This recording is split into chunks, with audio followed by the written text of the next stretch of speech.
this transcendental vibration by chanting of Hare Krishna, Krishna Krishna, Hare Hare, Hare Rama, Rama Rama, Hare Hare, is the sublime.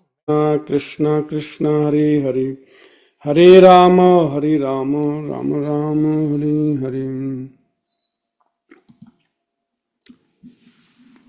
উপস্থিত ভক্তবৃন্দ, মাতৃমণ্ডলী, তো অনেকদিন ধরে শ্রীল প্রভুপাদ প্রদর্শিত যে ইস্কনে যে বিগ্রহ উপাসনা হচ্ছে, তার মধ্যে যারা আমরা গৃহস্থ আছি, মন্দিরের বাইরে যা আছি যারা, তাদের জন্য যে গৃহস্থ বাড়িতে বিগ্রহ সেবা পূজার যে বিধি কি হওয়া উচিত, স্ট্যান্ডার্ড কি হওয়া উচিত, আমরা কতটুকু করতে পারি, এই বিষয়ে আমাকে মনোনিমাই প্রভু অনেকদিন ধরে ক্লাস দিতে বলেছিলেন। তো এটা প্রায় 1 বছর ধরে বলে আসছেন, কিন্তু আমারই ব্যর্থতা যে সময়ের কমে আমি সেটা তৈরি করতে পারিনি। কারণ এটা একটা বিশাল আলোচনা, এমন একটা আলোচনা যেটা 1 দিনে 2 দিনে হবে না আর কি, অনেকগুলা ক্লাস লাগবে। আজকের আমরা ধরে নেব যে আপনারা যারা আছেন সবাই আগ্রহ আছে আপনাদের এই বিগ্রহ সেবা পূজা নিয়ে আর কি বাড়িতে। আর এটা আমাদের আলোচনাটা হচ্ছে বাড়িতে আর কি, আমরা বাড়িতে আমরা কতটুকু করতে পারবো। যেটা আমাদের বইতে দেওয়া আছে এটা মোটামুটি, বা আমাদের আচার্যরা যেটা লিখে গেছেন, এটা আসলে মন্দিরেরই কনসেপ্ট। মন্দিরে কি পরিমাণ আমরা বিগ্রহ সেবা বা কি বিধি হবে, কি স্ট্যান্ডার্ড হবে। কিন্তু আমরা অত্যন্ত সৌভাগ্যবান যে ইসকন জিবিসি থেকে যে বইটা দেওয়া হয়েছে এখন। আচ্ছা, আমি এই ক্লাসটা আমরা একটু ভিন্নভাবে করবো আর কি। সাধারণত আমরা ক্লাসের শেষ দিকে প্রশ্ন উত্তর নেই, সেটাও আমরা নেব, কিন্তু যদি মাঝখানে কারো প্রশ্ন থাকে, মানে যেহেতু এটা বিগ্রহ অর্চন, হয়তো পয়েন্ট আপনি পরে ভুলে যাবেন, আপনি হ্যান্ড রাইজ করতে পারেন আর কি। তো ইসকন থেকে পঞ্চরাত্র প্রদীপ বলতে যে গ্রন্থটা দেওয়া হয়েছে, আমি আমাদের গ্রুপে লিখেছিলাম, গ্রন্থটা সংগ্রহ করবেন। যাদের নেই তাদের জন্য আমি একটা পিপিটি আমি তৈরি করেছি আর কি। যাদের আছে তারা গ্রন্থ খুলে আপনি এখন বসতে পারেন। 1 মিনিট।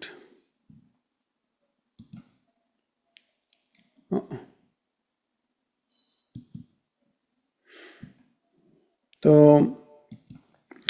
সবার আগে আমি একটু বলে নেই যে আমার আসলে অযোগ্যতার কথা, যে এইটা উপস্থাপনা করার জন্য যে, বা ভগবানের বিগ্রহের যে সেবা পূজার যে রতি আর কি, বা সেই যে ভাব বা সেই ধরনের নিষ্ঠা আমার নেই। তো এই জন্য আমি ক্ষমা প্রার্থী। কারণ আমাদের বৈদিক শাস্ত্রে বলা আছে যে কোনো কিছু আপনি করবেন তার জন্য একটা যোগ্যতার দরকার, সেই দিক থেকে আমি একেবারেই নগণ্য। তো আমি শুরুতেই আমাদের শ্রদ্ধাভাজন যারা আছেন, বিশেষ করে শ্রীপাদ সর্বমিত্র প্রভু সহ সমস্ত বৈষ্ণবদের, মাতাজিদের আশীর্বাদ নিয়ে আমি শুরু করব। হরে কৃষ্ণ। গৃহে শ্রীবিগ্রহ অর্চন পদ্ধতি।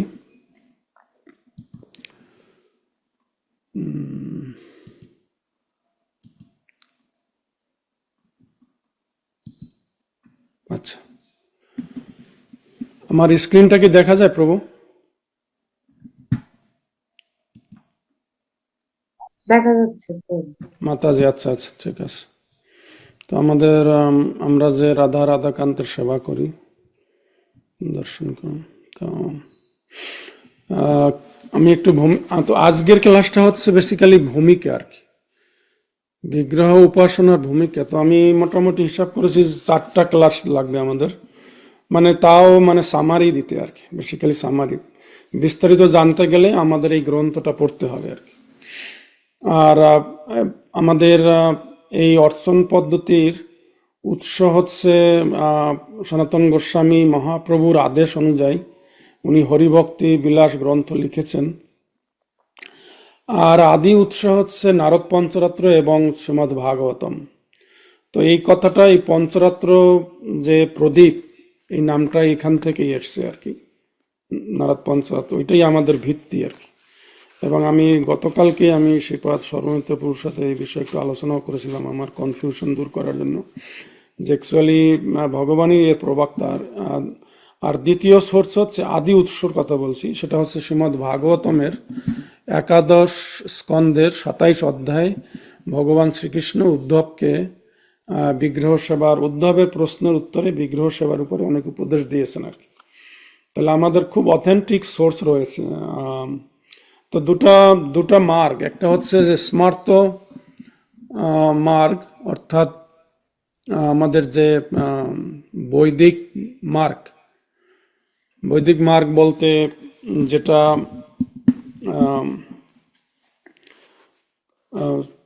পঞ্চরাত্র হচ্ছে আমাদের কলিযুগের অধপতিত মানুষের জন্য কৃপা করে ভগবান এটা দিয়েছেন আর কি। কারণ এখানে ব্রাহ্মণ্য ধর্ম বা আমাদের স্ট্যান্ডার্ড সব স্খলিত হবে আর কি। ধর্মের যে বিভিন্ন স্তম্ভগুলি আস্তে আস্তে ম্রিয়মান হয়ে যাবে আর কি। তো সেই জন্য কলিযুগে যারা ব্রাহ্মণদের ঘরে জন্ম নয়, তাদের জন্য অন্যান্য জাতিতে যারা সবাই যাতে এই অর্চনে যুক্ত হতে পারে, সেই জন্য নারদ পঞ্চরাত্র বা এই আমাদের পঞ্চরাত্রিক মার্গ আর কি। আর স্মার্ত মার্গটা আপনারা জানেন, স্মার্ত মার্গ সেটাও তারা জন্মসূত্রে ব্রাহ্মণ হতে হবে, ব্রাহ্মণের ছেলেই পূজা করবে এরকম আর কি, মাতাজিরা মন্দিরে পূজা করে না, এরকম কতগুলি ইয়ে আছে আর কি। তো আমরা অত্যন্ত সৌভাগ্যবান যে আমাদের সম্প্রদায়ে, বিশেষ করে গৌড়ীয় বৈষ্ণব সম্প্রদায় এবং শিলা প্রভুপাদ, শিলা ভক্তি সিদ্ধান্ত সরস্বতী ঠাকুর, তারা দেখিয়ে গিয়েছেন কিভাবে রিফরমেশনটা, বাংলাটা আমি ঠিক বলতে পারবো না, রিফরমেশন আমাদের জন্য আমাদের সোসাইটিতে আছে আর কি। অন্য সম্প্রদায় সেটা এখনো নেই আর কি, সংস্কার যেটা আর কি। বিশেষ করে শ্রী সম্প্রদায় স্ট্রিক্টলি এখনো ব্রাহ্মণরাই পূজা করবে মন্দিরে। তো সেই দিক থেকে আমরা অত্যন্ত ভাগ্যবান যে আমাদের ব্রাহ্মণদের ঘরে জন্ম না হলেও আমরা পঞ্চরাত্রিক বিধি অনুযায়ী আমরা ভগবানের সেবা পূজা করতে পারবো। তো আমি ভূমিকাটা এইভাবে লিখেছি। কৃষ্ণ ভাবনামৃত আন্দোলনের সূচনা করার অব্যবহিত পরেই ছিল প্রভুপাদ তার ক্রম প্রসারমান সংঘের এক অপরিহার্য অঙ্গরূপে বিগ্রহ উপাসনার বিধি নিয়ম প্রবর্তন করেন। আমরা গতকালই পড়েছিলাম যে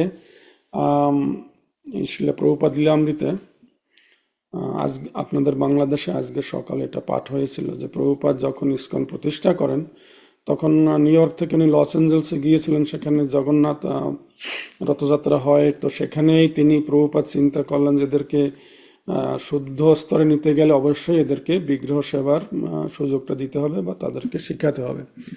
তিনি চেয়েছিলেন শ্রীবিগ্রহ অর্চনের ক্ষেত্রে ইসকন যেন নির্দিষ্ট কিছু আদর্শ নিয়ম অনুসরণ করে।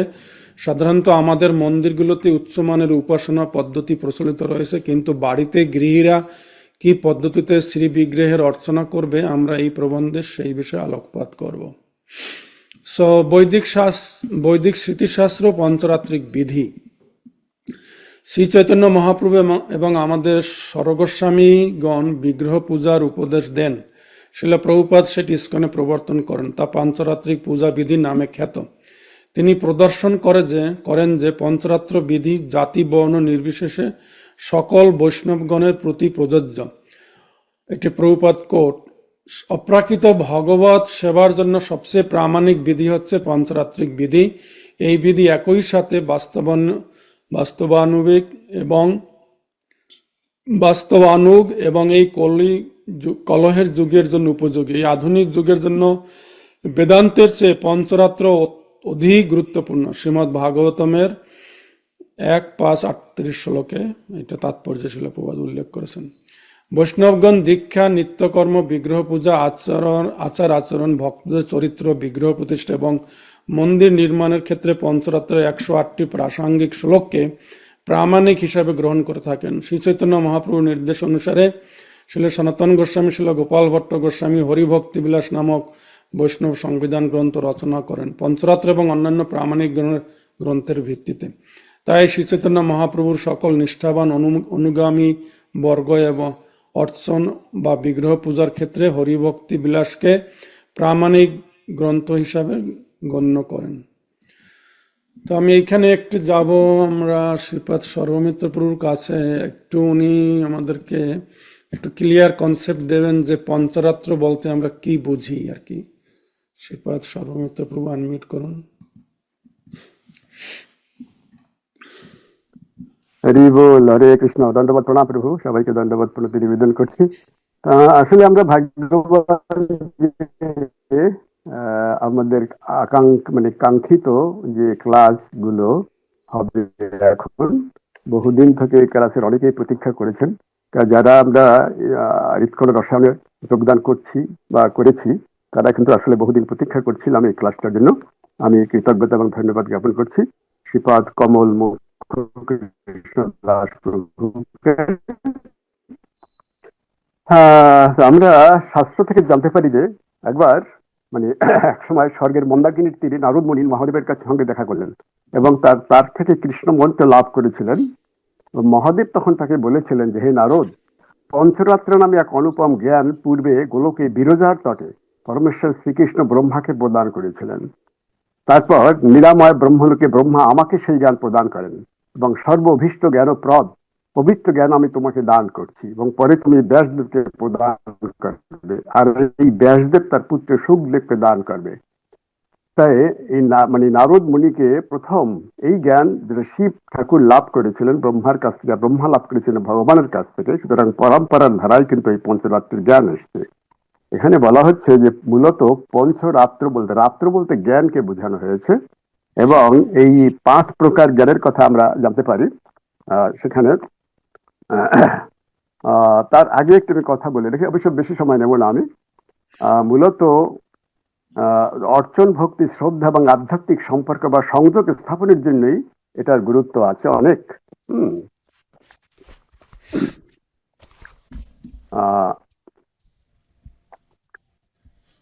এরকম বলা হচ্ছে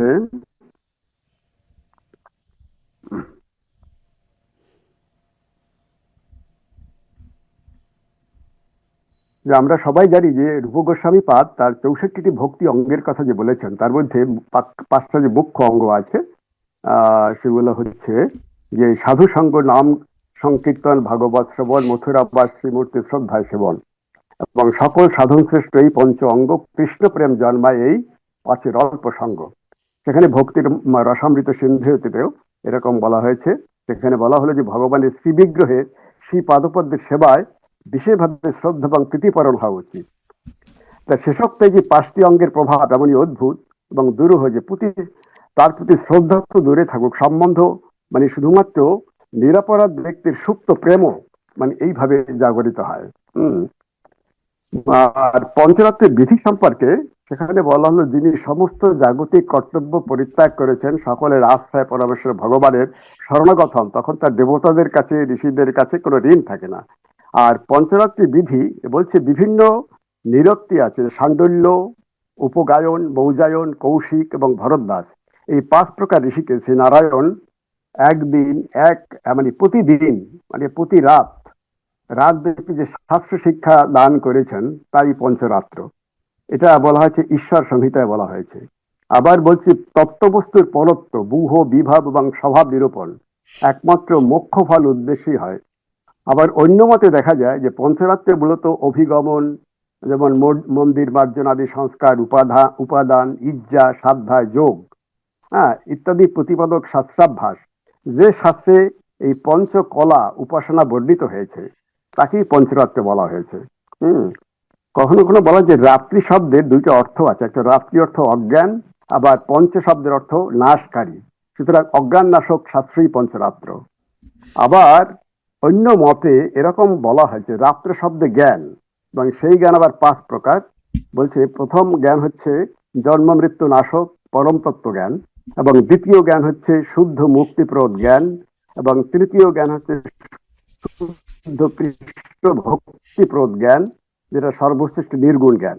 আর চতুর্থ জ্ঞান হচ্ছে যৌগিক বা রাজস্বিক জ্ঞান, আর পঞ্চম জ্ঞান হচ্ছে তামসিক জ্ঞান। যে শাস্ত্রে এই পঞ্চবিধ জ্ঞানকে একত্রে সমাবেশে বলা হয় পঞ্চরাত্র। আর ভগবত উপাসনার শাস্ত্রই হচ্ছে পঞ্চরাত্র। একথা আমাদের আরো একটু মনে রাখতে হবে, সেটা হলো সাংখ্য শাস্ত্রের বক্তা হচ্ছে কপিল, আর পঞ্চরাত্রের যে বেত্তা তিনি স্বয়ং ভগবান। এই পঞ্চরাত্রের জ্ঞান কিন্তু মূলত ভগবান কাছ থেকে এসছে, পরম্পরার ধারায় আসছে। যেমন আমাদের বৈদিক যে জ্ঞান সেটা পরম্পরার ধারায় এসছে, ঠিক সেভাবে। সুতরাং আমরা সব দিক থেকে শত প্রমাণ অনুযায়ী আমরা বলতে পারি যে পঞ্চরাত্র জ্ঞান মূলত ভগবানের পরম্পরার ধারাই আমরা পরে নারদ মুনির কাছ থেকে এই জ্ঞান প্রাপ্ত হয়। আর আপনারা শুনেছেন যে এখনই বিশ্লেষণ করা হবে আমাদের কমলমুখ প্রভু, যে পঞ্চরাত্রে মূলত 10টি যে বিষয় আছে সেই বিষয় সম্পর্কে তিনি বলবেন। চতুর্ভুজ সিদ্ধান্ত, মন্ত্র, যন্ত্র, তারপরে হলো মায়াযোগ, যোগ, মন্দির নির্মাণ, প্রতিষ্ঠা বিধি, সংস্কার বিধি, বর্ণাশ্রম, ধর্ম এবং উৎসব, এই সব বৈশিষ্ট্যগুলো হচ্ছে পঞ্চরাত্রের অন্তর্ভুক্ত। আমরা এখন শ্রবণ করব শ্রীপাদ কমল মুখ কৃষ্ণদাস প্রভুর কাছ থেকে। যদিও এটা একটা লেংদি ক্লাস অনেক, আর আমি সবাইকে অনুরোধ জানাচ্ছি আপনাদের সবার কাছে যদি মানে কাগজ কলম থাকে তাহলে ভালো হয়, সবাই একটু নোট করে দিতে পারেন। আর যাদের কাছে গ্রন্থ আছে, উনি বলছিলেন যে পঞ্চরাত্রের প্রদীপ যদি গ্রন্থ আছে সে গ্রন্থ খুলে আমরা যদি অন্তত হৃদয় ধারণ করতে পারি তার কথাগুলো, সেই জন্য আমাদের কাগজ কলম রাখলে একটু ভালো হয়। হরে কৃষ্ণ। ধন্যবাদ কমল মুখ প্রভু। হরি বল। থ্যাংক ইউ শ্রীপাদ সর্বমিত্র প্রভু। তো যেটা আমরা এখানে হাইলাইট করব, একটা হচ্ছে পঞ্চরাত্রিক বিধি। আমাদের দুটাই এই আমাদের সম্প্রদায়ের জন্য, বৈষ্ণবদের জন্য। পঞ্চরাত্রিক বিধি হচ্ছে বিগ্রহ অর্চনা আর কি, সেবা পূজা, ভগবানের সেবা পূজা, আরতি করা, ভোগ লাগানো, অভিষেক করা ভগবানের, জাগরণ সেবা। আর ভাগবত বিধি, ভাগবত বিধি হচ্ছে আমাদের নববিধা ভক্তি, শ্রবণ, কীর্তন, স্মরণ, বন্দন, অর্চন, এই যে নববিধা ভক্তি, পাদসেবনম, এই যে এগুলি আছে আর কি। তার ভিতরে মূলত হচ্ছে শ্রবণ কীর্তন আর কি। তো আমাদের ভক্তি জীবনের মূল হচ্ছে এখানে, সব কিছুর মূল হচ্ছে এই ভাগবত বিধি। তো এখন এখানে একটা জিনিস খুবই ইম্পর্টেন্ট যেটা আমরা নোট করে নিতে পারি, যে আমরা যেন ভাগবত বিধিটাকে প্রাধান্য না দিয়ে পঞ্চরাত্রিক বিধিটাকে প্রাধান্য দেই। এটা করা মানে আমাদের জন্য একদম আত্মঘাতী হবে আর কি, এরকম হচ্ছে আর কি। অনেকে নিয়ম কানুন নিয়ে মানে কতবার আগরবাতি দেখাতে হবে, বা কেউ যদি ভুল দেখালো এটা নিয়ে তাকে হেনস্থা করা, এরকম কিন্তু হচ্ছে আর কি আমাদের, বিশেষ করে হ্যাঁ, বাংলাদেশে। খুব একটি আমি একটি খুব একটি ইম্পর্টেন্ট কথা বলেছেন। আসলে আসলে আমরা এটা কি বলতে পারি যে পাঞ্চরাত্রিক বিধি অনুসারে যে আরাধনা তাকে আমরা বিধি মার্গ বলতে পারি, আর ভাগবত বিধি অনুসারে যে আরাধনা তাকে রাগ মার্গ বলা যায়, এরকম কি বলা যায়? ঠিক এভাবে আমরা এখনই বলবো না, কারণ রাগমার্গে যেতে গেলে আমাদেরকে একটু সময় লাগবে, আমাদের কিছু স্তর পার হতে হবে। হ্যাঁ, আমরা এইভাবে বলতে পারি যে ভাগবত বিধি এবং পঞ্চরাত্রিক বিধি দুটারই পরিপক্ক অবস্থা হলো রাগ ভক্তি, বৈদিক ভক্তি, রাগ ভক্তি দুটারই পরিপক্ক অবস্থায় আমরা রাগ, সেটাই লক্ষ্য। কিন্তু ওই পর্যন্ত যাওয়ার আগে আমাদের অনেক ল্যাডার পার হতে হবে, মানে মইয়ের যে সিঁড়িগুলি আছে না, এগুলিকে ল্যাডার বলে ইংলিশে, বিভিন্ন স্টেপগুলো স্টেপ পার হতে হবে। তো আমি যেটা বলার চেষ্টা করি সেটা হচ্ছে যে পঞ্চরাত্রিক বিধিটা হচ্ছে ভাগবত বিধিটাকে সাপ্লিমেন্ট করবে আর কি। অর্থাৎ ভাগবত বিধিটা আমাদের প্রধান উদ্দেশ্য, শ্রবণ কীর্তন প্রধান উদ্দেশ্য আর কি, উদ্দেশ্য। সেভাবে আমরা আস্তে আস্তে আমরা মানে ভক্তি লাভ করতে পারবো। কিন্তু আমরা এটাকে আমাদেরকে সহযোগী হিসাবে নিতে হবে আর কি, ভাগবত বিধির সহযোগী হিসাবে। কারণ আমরা অনেক সময় এটাকে প্রাধান্য দিই, ভাগবত বিধিটাকে, শ্রবণ কীর্তনকে প্রাধান্য দেই না আর কি। এটা কিন্তু বাস্তব আর কি। ইভেন আপনারা শুনলে অবাক হবেন যে আমাদের এই প্রসঙ্গে আমি উল্লেখ করে নেই, আমরা অনেক সময় নষ্ট করি যে তুমি আগরবাতি 7 বার দেখালে না কেন, তুমি কেন 3 বার দেখালে না কেন, তুমি এরকম। কিন্তু আসলে শাস্ত্রে কিন্তু শুধুমাত্র প্রদীপেরই বর্ণনা আছে কয়বার আপনি দেখাবেন, কতবার আগরবাতি দেখাবেন, কতবার মানে ফুলটা কতবার নিবেদন করবেন, এটা কিন্তু শাস্ত্রে নেই। শুধুমাত্র প্রদীপের ব্যাপারেই শাস্ত্রিক নির্দেশনা আছে যে ভগবানের পাদপদ্মে আপনি 4 বার দেখাবেন, নাভি পদ্মে আপনি 2 বার, মস্তকে 3 বার এবং সারা শরীরে আপনি 7 বার দেখাবেন। তো তো এই প্রসঙ্গে আমরা উল্লেখ করে নেই যে আগরবাতি আপনি 7 বার আমাদের ইস্কনে এই বইতেই আছে আর কি। পুষ্প আপনি 3 বার বা 7 বার এরকম, বস্ত্র এরকম, নিরাজন মস্তকে 3 বার চারদিকে, এটি আমাদের আচার্যরা দিয়েছেন। কিন্তু শাস্ত্রে শুধুমাত্র আপনার প্রদীপেরই বর্ণনা আছে, কয়বার কি দেখাতে হবে। আচ্ছা, আমরা সেই আলোচনায় আবার ফিরে আসি। বৈষ্ণব স্মৃতিশাস্ত্র এবং পঞ্চরাত্রিক বিধি, এটা নিয়ে আমরা আলোচনা করছিলাম। এবারে আমরা যাব পঞ্চাঙ্গ ভক্তি। এটা আমাদের সেই ভাগবত বিধিতে চলে আসবে পঞ্চাঙ্গ ভক্তি, যেটা মহাপ্রভু খুব হাইলাইট করেছেন এবং রূপ গোস্বামী এটা আপনার তার গ্রন্থে উল্লেখ করেছেন আর কি। তার ভিতরে হচ্ছে শ্রীমদ্ ভাগবতম শ্রবণ, ভক্ত সঙ্গ, মথুরাবাস, ভগবান নাম সংকীর্তন, এবং আমি হয়তো ক্রমটা ভুল করেছি এই তো, কিন্তু এখানে এই 5টাই গভীর বিশ্বাস সহকারে ভগবানের বিগ্রহ রূপের সেবা। তো সেখানেও বিগ্রহ সেবা আমাদের এই পঞ্চাঙ্গ ভক্তির যদি একটাও কেউ সুদৃঢ়ভাবে করতে পারে, এই 5টি সাধনাঙ্গ ক্রিয়াকলাপের নীতি সূত্র অতীব অদ্ভুত এবং দুরূহ, এগুলি প্রতি শ্রদ্ধার কথা দূরে থাকুক, কেউ যদি নিরপরাধে কেবলমাত্র স্বল্প সম্বন্ধ রক্ষা করতে পারে, তাহলে তার সুপ্ত কৃষ্ণ প্রেম জাগরিত হবে। তো এইটা হচ্ছে আমাদের ভাগবত বিধি। আমাদের বিগ্রহ অর্চন বা পঞ্চরাত্রিক বিধি হচ্ছে ভাগবত বিধিকে সাপোর্ট করবে আর কি। আমাদের উদ্দেশ্য হলো এখানে আমরা যেন এটাই ভুল না করি আর কি। ভগবানের অর্চা বিগ্রহে ভগবান বিরাজ থাকেন, এটুকু আমাদের, এটা হলো একেবারে বেসিক। আমরা যদি এটা না বুঝি তাহলে আমাদের সমস্ত এফোর্টই আর কি বিসর্জনে যাবে আর কি। কি হচ্ছে, ভগবানের অর্চা বিগ্রহে ভগবান বিরাজমান। আমার মনে আছে একটা ক্লাসে শ্রীপাদ সর্বমিত্র এটা আলোচনা করেছিলেন একবার, যে চিন্ময় জড় বস্তুতে কিভাবে প্রকাশ হয় আর কি। যে বিগ্রহ আছে বা আপনার বাড়িতে যে চিত্রপট আছে, ভগবান যেহেতু সর্বশক্তিমান, তিনি এই জড় বস্তুতে তিনি তার শক্তির দ্বারা তিনি প্রকাশিত হন। ভক্তের অনুকম্পায় তিনি সেখানে, তো আমাদেরকে বিগ্রহকে আমাদেরকে এখানে চৈতন্য চৈতন্যের শ্লোকে আমি উল্লেখ করেছি, প্রতিমা নহ তুমি সাক্ষাৎ ব্রজেন্দ্র নন্দন। তো এই জায়গাটা আমাদের একটু সবসময় খেয়াল রাখতে হবে। আমরা যারা বাড়িতে বিগ্রহ সেবা পূজা করি, আপনার ভাবটা কি, এটা খুবই ইম্পর্টেন্ট আর কি। এটা আমি কিভাবে আমি নেই।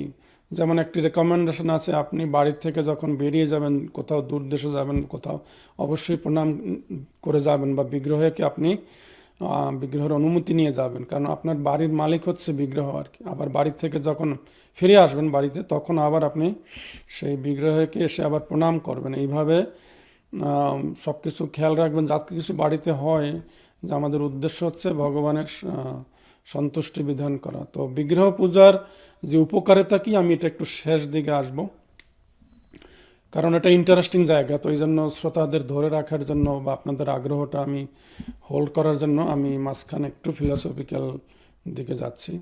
অর্চনের সংজ্ঞা, তো শিল প্রভুপাদ, শিল ভক্তি রূপ গোস্বামী অর্চনের সংজ্ঞা দিয়েছেন এইভাবে, ভূত শুদ্ধি, এবং আমি শুধু বাংলাটা লিখেছি আর কি, ও ন্যাসাদি রূপ পূর্বাঙ্গ কর্মাদি, অর্থাৎ প্রারম্ভিক শুদ্ধিকরণ প্রক্রিয়াদি সম্পন্নান্তে মন্ত্র উচ্চারণ সহ উপচারাদি, অর্থাৎ পূজার উপকরণ সমূহ অর্পণের নাম অর্চন। তাহলে অর্চনের সংজ্ঞাটা হলো এখানে ভূতশুদ্ধি এবং ন্যাসশুদ্ধি। তো ভূতশুদ্ধি, আমাদের এই জড় শরীরটা অ্যাকচুয়ালি পঞ্চভূতে তৈরি আর কি, আর মন বুদ্ধি অহংকার।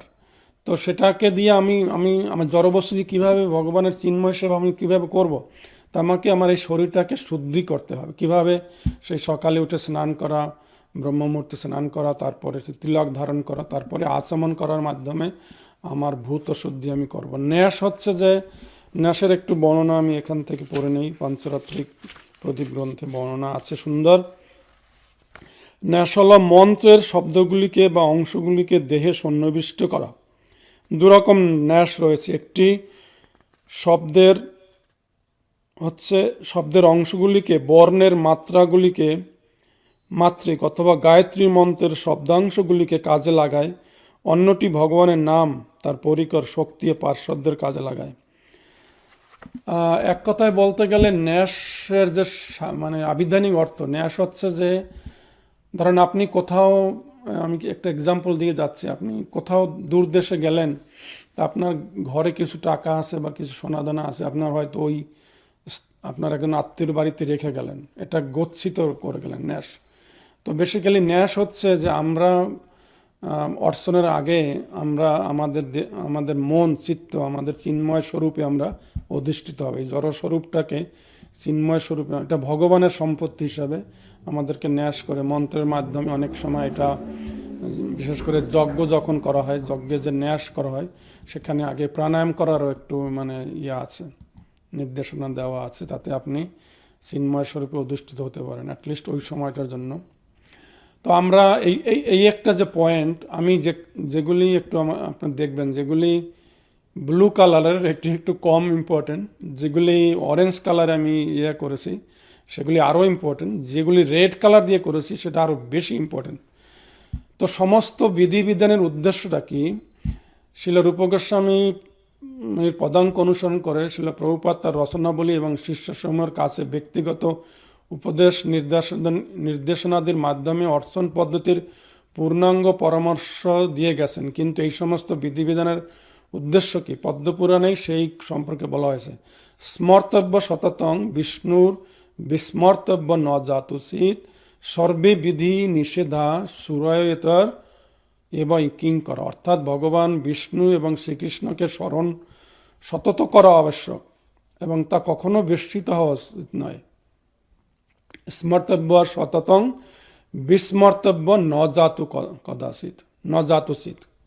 এই কথাটা আমাদের সবসময়, সব কিছুর উদ্দেশ্য হচ্ছে ভগবানকে স্মরণ করা এবং তাকে ভুলে না যাওয়া। শাস্ত্রে উল্লেখিত সমস্ত বিধিবিধান যত অনুশাসন আছে, সেই অনুশাসনগুলি এই দুইটি অনুশাসনের দাস। তাহলে বুঝতে পারছেন যে আমাদের এইগুলি করার উদ্দেশ্য কি? ভগবানকে স্মরণ করা এবং কখনোই ভগবানকে ভুলে না যাওয়া। তো আমরা শিল প্রভুপাদ এবং আমাদের গুরু মহারাজকে স্মরণ করে আমরা এটা আলোচনা করব। পঞ্চরাত্রিক বিধি এবং ভাগবত বিধির ব্যাপারটা আমি আগেই আলোচনা করেছি, কাজে এখানে এটা আমি আর পড়ব না। এবারে যাব আমরা অর্চনের যোগ্যতা বলি কি। অনেকেই আমরা প্রশ্ন করতে পারি যে অর্চনের এটা একটা যোগ্যতা, এটা একটা মানে বৈদিক শাস্ত্র, এটা একটা স্ট্যান্ডার্ড। ধরেন আমি যে ক্লাস দিচ্ছি আমার কি যোগ্যতা, তো এটা কেউ প্রশ্ন হতেই পারে। তো অর্চনের যোগ্যতা কি? পঞ্চরাত্র শাস্ত্রে স্পষ্টভাবে বুঝিয়ে দিয়েছে অর্চন অনুষ্ঠান সুসম্পন্ন করার জন্য মানুষের কি কি প্রাথমিক যোগ্যতাবলী থাকা চাই। বংশ এবং সামাজিক মর্যাদা নিয়ে এক্ষেত্রে কোনো বিচার বিবেচনা হবে না, যে আমি যে ব্রাহ্মণের সন্তান বা আমি যে শূদ্রের ঘরে জন্ম নিয়েছি এরকম কোনো বিচার এখানে চলবে না। সর্বতোভাবে যে বিষয়টি অত্যাবশ্যক তা হচ্ছে বিষ্ণু অর্থাৎ শ্রীকৃষ্ণের দৃঢ় বিশ্বাস। তো আমি আগেই বলেছি যে আমরা এই প্রসঙ্গে আমি বলছি যে আগামী রবিবার দিন আমরা আলোচনা করব যে ব্রাহ্মণ দীক্ষিত ভক্তদের জন্য রবিবার দিন এই সেশনে দীক্ষিত ভক্তদের জন্য কি রেকমেন্ডেশন অর্চনের। তার ভিতরে আসবে আরতি, মানে ভগবান জাগরণ সেবা থেকে, মঙ্গলারতি থেকে অর্চন বলতে অভিষেক থেকে, পূজা থেকে, দর্শনারতি। তারপরে আমরা যাব আপনার ভোগ নিবেদন এবং সর্বোপরি আরতির পরে রাত্রে কিভাবে ভগবানকে শয়ন দেওয়া যায় এটা যাব আগামী শনিবার দিন মানে আমেরিকাতে রাত্রে এবং রাত্রের অধিবেশনে, যেটা বাংলাদেশের রবিবার দিন সকালে যাব আমরা যারা দীক্ষা পাইনি যারা বা দীক্ষার্থী বা তাদের জন্য আমরা কিভাবে, এবং এই বইটাতেই সেরকম ব্যবস্থা রয়েছে আর কি, মন্ত্র উচ্চারণ না করেই মন্ত্রের বাংলা বলেই আমরা সেই পূজাটা আমরা করব। সেটা আগামী রবিবার দিন নেটের সমস্যা হচ্ছে একটু বোধহয় প্রভু, নেটের সমস্যা হচ্ছে, কানেকশন মাঝে মাঝে ডিসকানেক্ট হয়ে যাচ্ছে। আপনার ডিভাইস একটু প্রবলেম হয়ে যাচ্ছে মাঝে মাঝে। আপনার ডিভাইস একটু প্রবলেম। না প্রভু ঠিকই তো আছেন, কোনো অসুবিধা হচ্ছে না শুনতে। থ্যাংক ইউ প্রভু, সৌমিত্র প্রভু। হ্যাঁ, কলকাতা আই মিন কল্যাণী তো ভেরি ক্লিয়ার আসছে একেবারে। আচ্ছা, থ্যাংক ইউ শ্রীপাদ। সুচারু প্রভু অলরেডি আমাদের আমেরিকা থেকে তিনি ভারতবর্ষে চলে গেছেন ওরে। ভেরি অর্চনের গুড। যোগ্যতা বলে আলোচনা করলাম। একমাত্র দীক্ষা গুরুর মাধ্যমেই আমরা কৃষ্ণ অভিমুখী হতে পারি। এই অর্চাঙ্গ মানে অর্চনে যেমন আমাদের যে বৈদিক কর্মকাণ্ড স্মার্ত যেখানে কর্মকাণ্ড হয়, যে কোনো পূজা হয়, যে কোনো পূজার আগে গণেশ পূজা আর কি। তো আমাদের এই ভক্তি মার্গে আমাদের যে কোনো পূজার আগে গুরুদেবকে পূজা করা হয় এবং গুরুদেবের আদেশ অনুযায়ী এবং তার কৃপা দিয়েই আমরা এটা করতে পারি। এছাড়া কোনোভাবেই এখানে আমরা সফল হতে পারবো না আর কি। পঞ্চাঙ্গ পূজা এটা একটু আমাদেরকে বুঝতে হবে।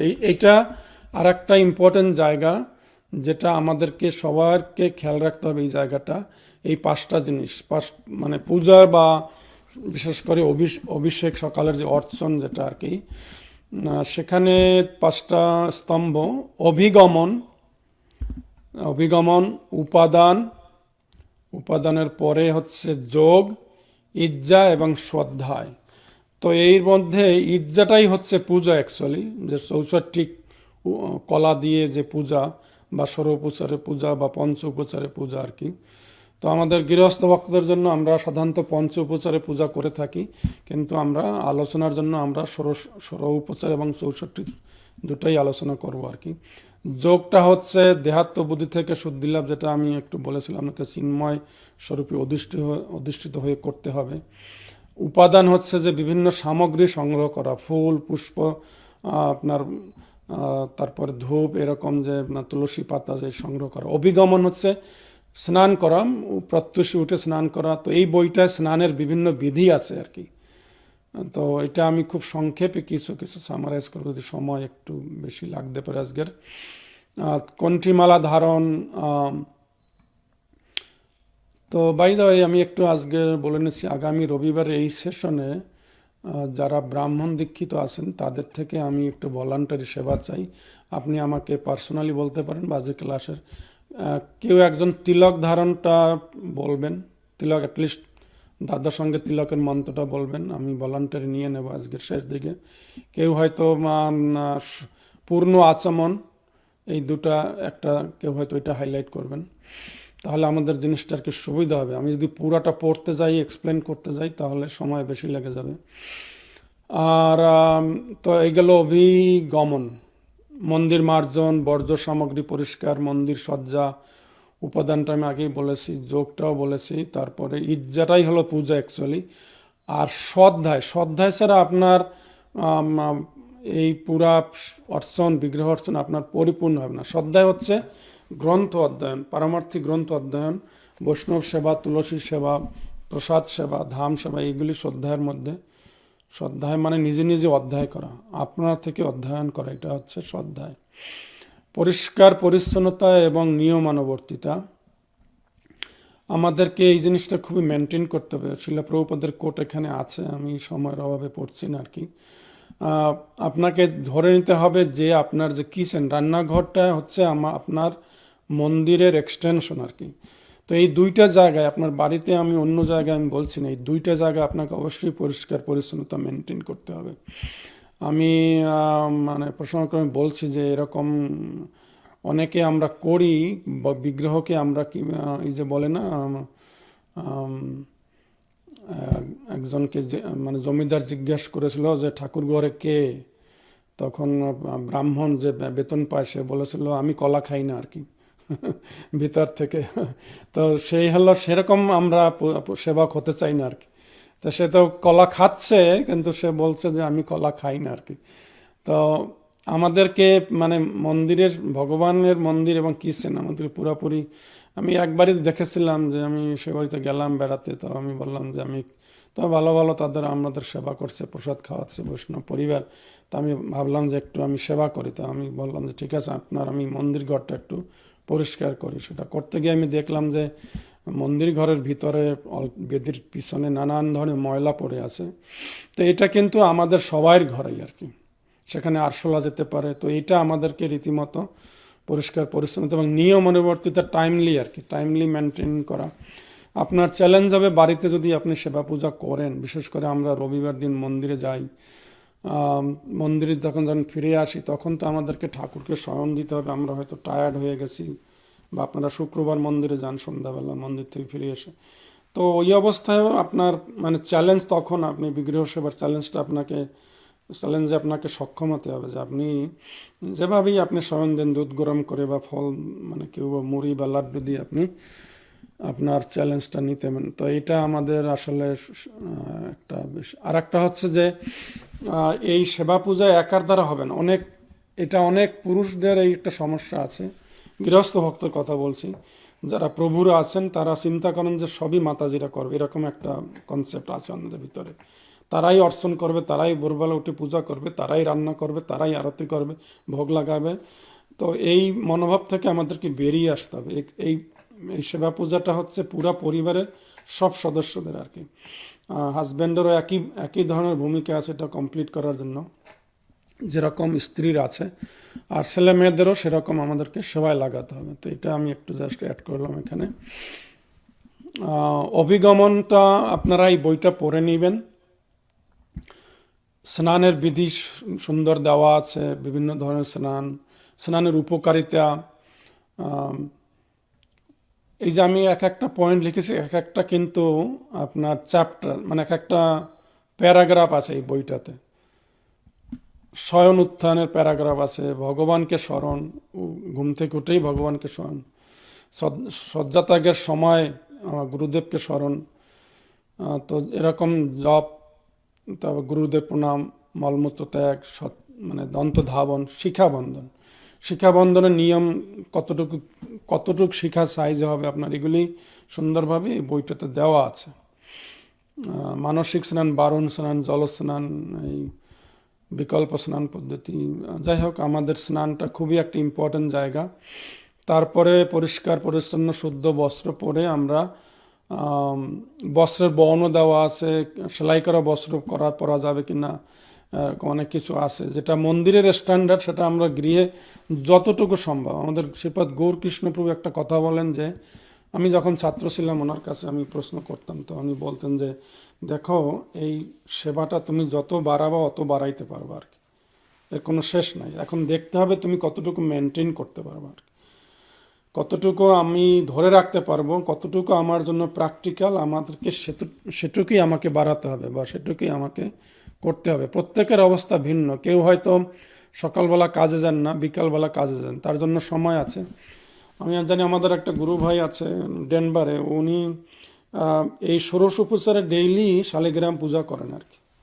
এখন আমরা যারা সকালবেলা কাজে যাই, স্বামী স্ত্রী দুজনই হয়তো কাজে যাই, সেখানে ডেইলি ষোড়শ উপচারে সম্ভব না, সেখানে আমরা পঞ্চ উপচারে পূজা করি আমরা। তো এটা বাস্তব কতটুকু সেটুকু মানে আপনিই জানেন আপনার জন্য কতটুকু। তো গায়ত্রী মন্ত্র জপ, কণ্ঠীমালা ধারণ, মুদ্রা ধারণ। আমি একদিন আমাদের পাপহারি প্রভু আমাদের ক্লাসে মানে সকালবেলার অধিবেশনে আমাদের আমেরিকাতে সন্ধ্যাবেলা উনি আসবেন, আমাদেরকে মুদ্রাগুলি দেখাবেন আর কি, কারণ আমাদের মুদ্রার ব্যবহার আছে এই সেবা পূজায় আর কি। শিখার আকৃতি প্রভুপাদ বলেছেন এখানে 1.5 ইঞ্চি, গৌরীয় বৈষ্ণবদের শিখা তার বড় নয়, অনেকে বড় শিখা রাখেন। বৃহত্তর শিক্ষা মানে হচ্ছে এটি অন্য সম্প্রদায়, এটা প্রভুপাদের কোর্ট থেকে আর কি। অতি প্রত্যুষ স্নানের উপকৃত, আপনারা এটা সবাই জানেন, এটা আমি সময় দিকে দিচ্ছি না আর কি। তিলক ধারণ আমাদেরকে করতে হবে। তিলক ধারণ আমরা কি তিলক ধারণ করি? ঊর্ধ্বপুণ্ড তিলক। আমাদের সম্প্রদায় ঊর্ধ্বপুণ্ড কি মানে, ঊর্ধ্বপুণ্ড কথাটাই হচ্ছে ভগবানের পাদ চিহ্ন আমরা কপালে এঁকে দিই, আর নিচে হচ্ছে যে পত্র, যেটা তুলসী পত্র আর কি। তো ভগবানের পাদচিহ্ন উপরে দিলে আমাদের যে ঊর্ধ্বপুণ্ড, নিশ্চয়ই সেখানে তুলসী দিতে হবে, এই জন্য যে পত্রটা আমরা আমাদের সম্প্রদায়। তো তিলক ধারণ আমরা এটা আমাদেরকে ভালো করে শিখে নিতে হবে দাদর সঙ্গে। এবং তারপরে এখানে কোট আছে পদ্মপুরাণের। বাড়িতে অথবা মন্দিরে বেদি চিত্রপট স্থাপনের, এইটা আমাদের একটু, এটা এই গ্রন্থে নেই কিন্তু আমি একটু নিয়েছি, কারণ অনেকেই আমরা এই জায়গাটায় ভুল করি আর কি। প্রথমত যারা প্রথম কৃষ্ণ ভ্রমণে এসেছেন তারা ভুল করেন যে আপনাদের যেখানে কালী আছে, দুর্গা আছে, বিভিন্ন দেবদেবী আছে, গণেশ আছে, সেখানে আপনি রাধাকৃষ্ণকে বসিয়ে দেন। সেটা কিন্তু অবিধিপূর্বক, সেটা বিধিপূর্বক না। আপনার বিভিন্ন দেবদেবী পূজা করার বাসনা যদি থেকে থাকে, আপনি তাদের জন্য আলাদা মন্দির স্থাপন করতে পারেন, আলাদা বেদি। কিন্তু ভগবানের বেদিতে আপনি ভগবান তিনি তার অন্তরঙ্গা শক্তি নিয়ে অবস্থান করেন, রাধারানীকে নিয়ে অবস্থান করেন। একই সাথে তিনি দুর্গা, কালী বা বহিরঙ্গা শক্তি নিয়ে এক জায়গায় অবস্থান করেন না আর কি। তো সাধারণত বাম দিকে আমরা গৌরনীতে রাখি, অথবা কোথাও হয়তো আপনার বাড়িতে রাধাকৃষ্ণ নাই, আপনার চিত্রপট শুধু গৌরনীতাই, তাহলে সেখানে গৌরনীতাই মাঝখানে থাকবে। যেমন আমাদের আটলান্টা মন্দিরে, সেটা পানিহাটি ধাম, সেখানে বিগ্রহ, সেখানে গৌরনীতাই হচ্ছে মূল বিগ্রহ, সেখানে সেটা মাঝখানে আছে। তো সাধারণত আমাদের এখানে মূল বিগ্রহ হচ্ছে গৌরনীতাই এবং রাধাকৃষ্ণ। জগন্নাথ, বলদেব, সুভদ্রা আমাদের ছোট বিগ্রহ, তো সেই জন্য আমাদের মানে বেদিতার জায়গা হয় নাই, তো আমরা নিচে রেখেছি। কিন্তু আর একটা বিষয় হলো যে নৃসিংহদেব আপনার বিগ্রহের বাম দিকে থাকবে, পঞ্চতত্ত্ব ডান দিকে থাকবে। পরে আপনি স্বর্গস্বামীদের রাখতে পারেন পরের স্তরে বা স্তম্ভে, বা এটাকে কি বলে, স্টেপে। তারপরে আমাদের গুরু পরম্পরা রাখবেন, শিলা প্রভুপাদকে অবশ্যই রাখবেন, আমাদের গুরুদেবকে রাখতে পারেন। কিন্তু মন্দির যদি হয় পাবলিক মন্দির, সেখানে গুরুদেবকে শুধু নেওয়া হয়, গুরুদেবের চিত্রপট শুধুমাত্র আরতি বা ভোগ লাগাবার জন্য আর কি। তো এবারে উপকরণ, এখানে একটু আলোচনা আমরা করব আর কি, যদিও পরবর্তীতে এগুলি আলোচনায় আসবে। পরবর্তীতে মানে যখন আমরা অভিষেকের বা অর্চনের মানে ক্লাস হবে, তখন আপনি হয়তো আবার প্রশ্ন করবেন বা আপনার হয়তো মনে থাকবে না, তো এই জন্য আমরা আগে ভাগে একটু আলোচনা করে নেই। তো আপনারা জানেন সংখ্যা, ঘণ্ট, পত্রাদি এগুলি আপনারা জানেন অর্চনে কি লাগে। পাদ্য একটা বাটিতে, তো এইগুলি কিন্তু আবার ডেইলি পূজায় আপনার দরকার আচমন দরকার, কিন্তু পাদ্যও দরকার।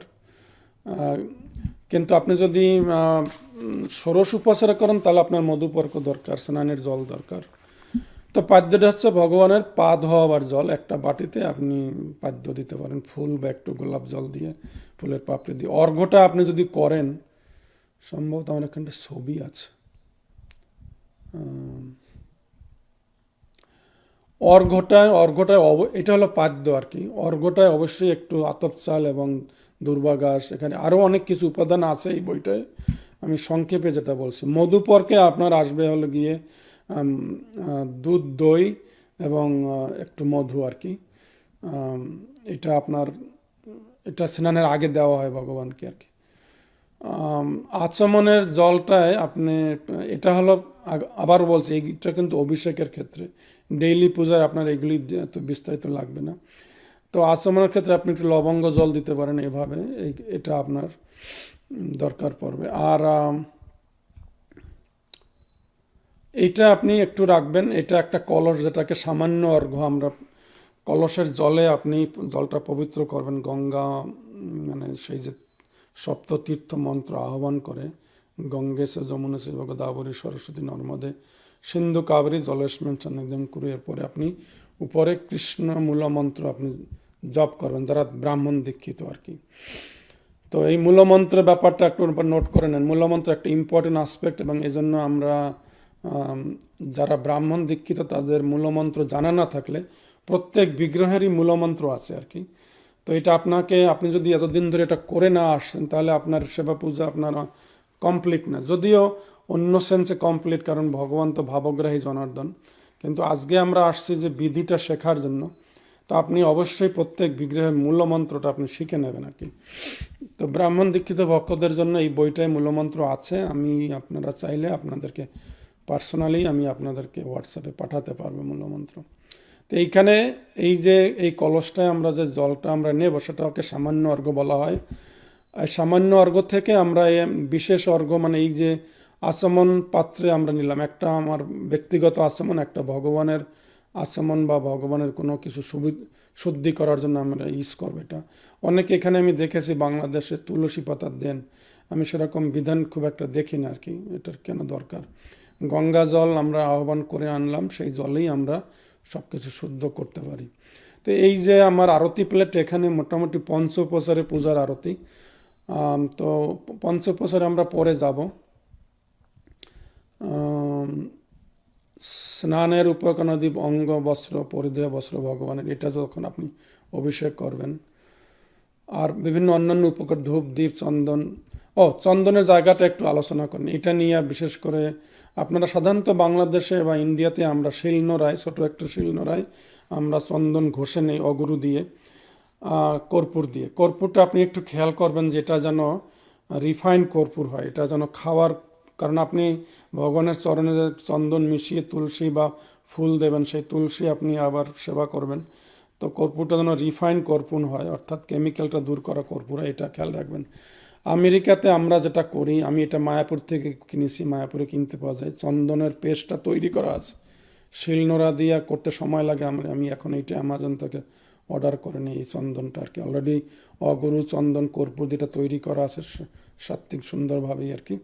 তো এইটা আমাদের পঞ্চ উপচারে লাগবে। তো আবারও পঞ্চ উপচারটা একটু আমি এখানে উল্লেখ করছি, ধূপ দ্বীপ গন্ধ পুষ্প নৈবেদ্য আর কি। এইটাই আমরা গৃহস্থরা আর কি আমাদের ডেইলি পূজায়। কেউ যদি ষোড়শ উপচারে পারেন, কারো ধরেন সকালবেলা কাজ নেই বা আপনি রিটায়ার্ড, সেটা আলাদা কথা আর কি। সেখানে আপনার মধুপর্ক বা আপনার মানে জলস্নান, তারপরে ঘৃত স্নান, মধু স্নান, দধি স্নান, সেগুলি আপনি করতে পারবেন আপনার সামর্থ্য অনুযায়ী। তো এবারে আমরা একটু ষোড়শ উপচার বলতে কি বুঝি, এটা একটু আমরা চোখ বলেই নেই।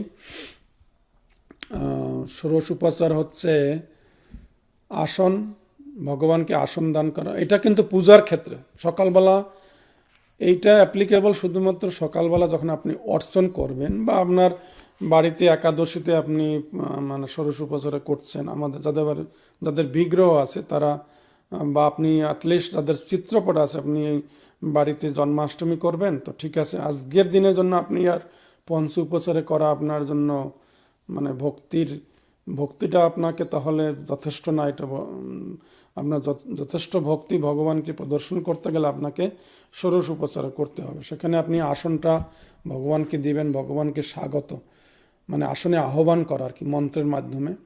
পাদ্য, ভগবানকে পা ধোয়ানো, যেটা আমি দেখালাম যে পাদ্য নিবেদন করে আচমন দিয়া। অর্ঘ্যটা আমি দেখিয়েছি, অর্ঘ্যটা করে ভগবানকে আচমন দেওয়া, সেটাও দেখালাম। মধুপর্ক দেওয়া, স্নানের আগে মধুপর্ক দেওয়া সাধারণত আমাদের এটা বৈদিক নিয়ম, যে আপনার ঠান্ডা লেগে যায় কি না তার জন্য একটু মধু সাথে একটু দুধ বা দই মিশানো আছে, এটা উপাদেয় হয়। তো এটা খুব কাজ দেয় আর কি।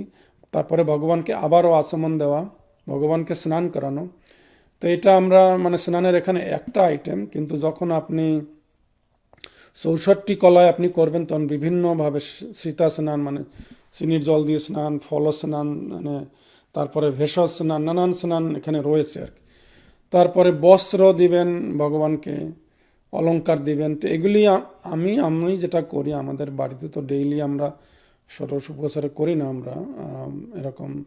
আমাদের ভদ্রভারতী দেবীদাসীদের মাঝে মাঝে যখন ঠাকুরের ড্রেস চেঞ্জ করে তখন ষোড়শ উপচার হয়, কিন্তু আমি ডেইলি পঞ্চ উপচারের মধ্যে আমি এটা মন্ত্র সহকারে এগুলি মানে মনে মনে আমি অর্পণ করি আর কি। অলংকার, গন্ধটা হচ্ছে যে চন্দন, যেটা আমরা আগেই বললাম, এই যে চন্দনটা আর কি পেস্ট, এটাই হচ্ছে গন্ধ আমাদের, চন্দনটা তৈরি করা আর কি। তারপরে পুষ্প, ধূপ দ্বীপ নৈবেদ্য। তো এটা আপনি আপনার ভোরবেলা আপনার বাড়িতে আপনি পূজা করছেন, মাতাজি রান্না করলো, এটাকে নৈবেদ্য, এটা ভোগ দিলেন। ভোগ দেওয়ার পরে আপনি আরতি যখন করবেন তখন ধূপ দ্বীপ পুষ্প এগুলি দিতে পারেন। আর এছাড়া আপনি পরে আপনার চামর ময়ূর পাখা যেগুলি বা পূর্ণ আহতি করতে গেলে নিরাজন করা শঙ্খ জল দিয়া এবং বস্ত্র দিয়া, সেটা হলো পূর্ণ আরতি আর কি। আরতির জন্য আমার কাছে আলাদা একটা পিপিটি তৈরি আছে, আমি এটা গ্রুপে শেয়ার করে দেবো আর কি। তো আরতির আমি ডিসকাশনে ডিটেলস যাব না আর কি, আগামী রবিবার দিনে এইটার।